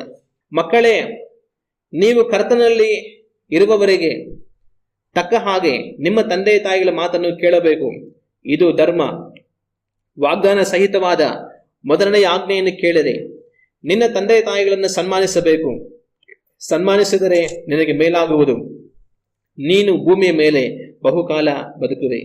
ಇಲ್ಲಿ ದೇವರ ವಾಕ್ಯ ಹೇಳೋದೇನಂತಂದ್ರೆ, ನಿಮ್ಮ ತಂದೆ ತಾಯಿಗಳ ಮಾತನ್ನು ನೀವು ಕೇಳಬೇಕು, ಇದು ಧರ್ಮ. ಮತ್ತೆ ಇನ್ನೂ ದೇವರು ಏನ್ ಹೇಳಿದಾರೆ ಹಳೆ ಒಡಂಬಡಿಕೆಯಲ್ಲಿ, ನಿನ್ನ ತಂದೆ ತಾಯಿಗಳನ್ನು ಸನ್ಮಾನಿಸಬೇಕು, ಸನ್ಮಾನಿಸಿದ್ರೆ ನಿನಗೆ ಮೇಲಾಗುತ್ತೆ. ಆಗ ನಮಗೆ ಮೇಲಾಗಬೇಕಂದ್ರೆ ಏನ್ ಮಾಡ್ಬೇಕು? ತಂದೆ ತಾಯಿಗಳನ್ನು ಸನ್ಮಾನಿಸಬೇಕು, ಅವ್ರು ಹೇಳುವಂತ ಮಾತು ಕೇಳಬೇಕು, ಅವ್ರಿಗೆ ವಿಧೇಯರಾಗಬೇಕು. ತಂದೆ ತಾಯಿಗಳಿಗೆ ಅವಮಾನ ಮಾಡಿ ಅವ್ರನ್ನ ಬೈದು ಗದರಿಸಿ ಉಗಿದು ಮನೆಯಿಂದ ಆಚೆ ಹಾಕಿ ದೇವರೇ ನನಗೆ ಮೇಲಾಗ್ಲಿ ಅಂತಂದ್ರೆ ಎಲ್ಲ ಹಾಳೆ ಆಗೋದು. ಅದು ಮಾತ್ರ ಅಲ್ದಿರ, ನೀನು ಭೂಮಿಯ ಮೇಲೆ ಬಹುಕಾಲ ಬದುಕುವಿ. ತುಂಬಾ ಕಾಲ ಭೂಮಿ ಮೇಲೆ ಬದುಕಬೇಕು ಅಂದ್ರೆ ತಂದೆ ತಾಯಿಗಳ ಮಾತು ಕೇಳಬೇಕು. ದೇವರು ಅವ್ರಿಗೆ ಏನ್ ಮಾಡ್ತಾರೆ? ಆಯುಷ್ಯನ ಹೆಚ್ಚಿಸ್ತಾರೆ. ತಂದೆ ತಾಯಿಗಳ ಉಗಿದು ಮನೆಯಿಂದ ಆಚೆ ಹಾಕಿ ಅವ್ರನ್ನ ಬೈದು ಅವ್ರು ಹೇಳೋ ಮಾತು ಕೇಳಿದರೆ ಅವ್ರಿಗೆ ಅವಿಧೇಯರಾಗಿ ಅವ್ರ ಕಣ್ಣಲ್ಲಿ ಕಣ್ಣೀರು ತರಿಸಿ ಎಲ್ಲ ಮಾಡೋದೆಲ್ಲ ಮಾಡಿ ಅವ್ರ ಬದುಕನ್ನ ನರಕ ಮಾಡಿ ಆಮೇಲೆ ಏನಾಗುತ್ತೆ ಅಂತಂದ್ರೆ ಬೇಗ ಸತ್ತೋಗ್ಬೇಕಾಗತ್ತೆ. ಯಾರು ದೀರ್ಘಕಾಲ ಬದುಕ್ತಾರೆ ಅಂತಂದ್ರೆ ತಂದೆ ತಾಯಿಗಳ ಮಾತನ್ನ ಕೇಳೋರು. ಯಾರು ತಂದೆ ತಾಯಿಗೆ ಅವಿಧೇಯರಾಗ್ತಾರೋ ಅವ್ರಿಗೆ ಬೇಗ ಸಾಯ್ಬೇಕಾದ್ರೆ ಪ್ರಾಪ್ತಿ ಬರುತ್ತೆ. ಅದೇ ದೇವ್ರ ವಾಕ್ಯ ಹೇಳುತ್ತೆ, ನೀನು ಬಹುಕಾಲ ಬದುಕುವಿ ತಂದೆ ತಾಯಿ ಮಾತು ಕೇಳಿದ್ರೆ, ಇಲ್ಲಾಂದ್ರೆ ಬೇಗ ಸತ್ತೋಗ್ತೀಯ. ಅದು ಮಾತ್ರ ಅಲ್ದಿರ, ನಾವು ಜ್ಞಾನೋಕ್ತಿಗಳ ಪುಸ್ತಕ 1ನೇ ಅಧ್ಯಾಯ 8ನೇ ವಾಕ್ಯವನ್ನ ಓದಿ ನೋಡೋಣ. ಮಗನೇ, ನಿನ್ನ ತಂದೆಯ ಉಪದೇಶವನ್ನು ಕೇಳು, ನಿನ್ನ ತಾಯಿಯ ಬೋಧನೆಯನ್ನು ತೊರೆಯಬೇಡ.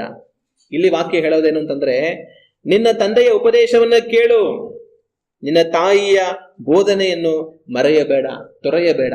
ಅಂತ ದೇವ್ರ ವಾಕ್ಯ ನಮಗೆ ಹೇಳುತ್ತೆ. ಆಗ ದೇವ್ರ ವಾಕ್ಯ ನಮ್ಗೆ ಹೇಳೋದೆಲ್ಲ ಒಂದೇ, ತಂದೆ ತಾಯಿಗಳಿಗೆ ವಿಧೇಯರಾಗಿ ಅವರನ್ನ ಸನ್ಮಾನಿಸ್ತಾರೆ ಅಂತ ದೇವ್ರ ವಾಕ್ಯ ನಮ್ಗೆ ಹೇಳುತ್ತೆ. ಅದನ್ನ ಮಾಡುವಂತವರು ಕರ್ತನ ಆಶೀರ್ವಾದವನ್ನು ಹೊಂದ್ಕೊಳ್ತಾರೆ.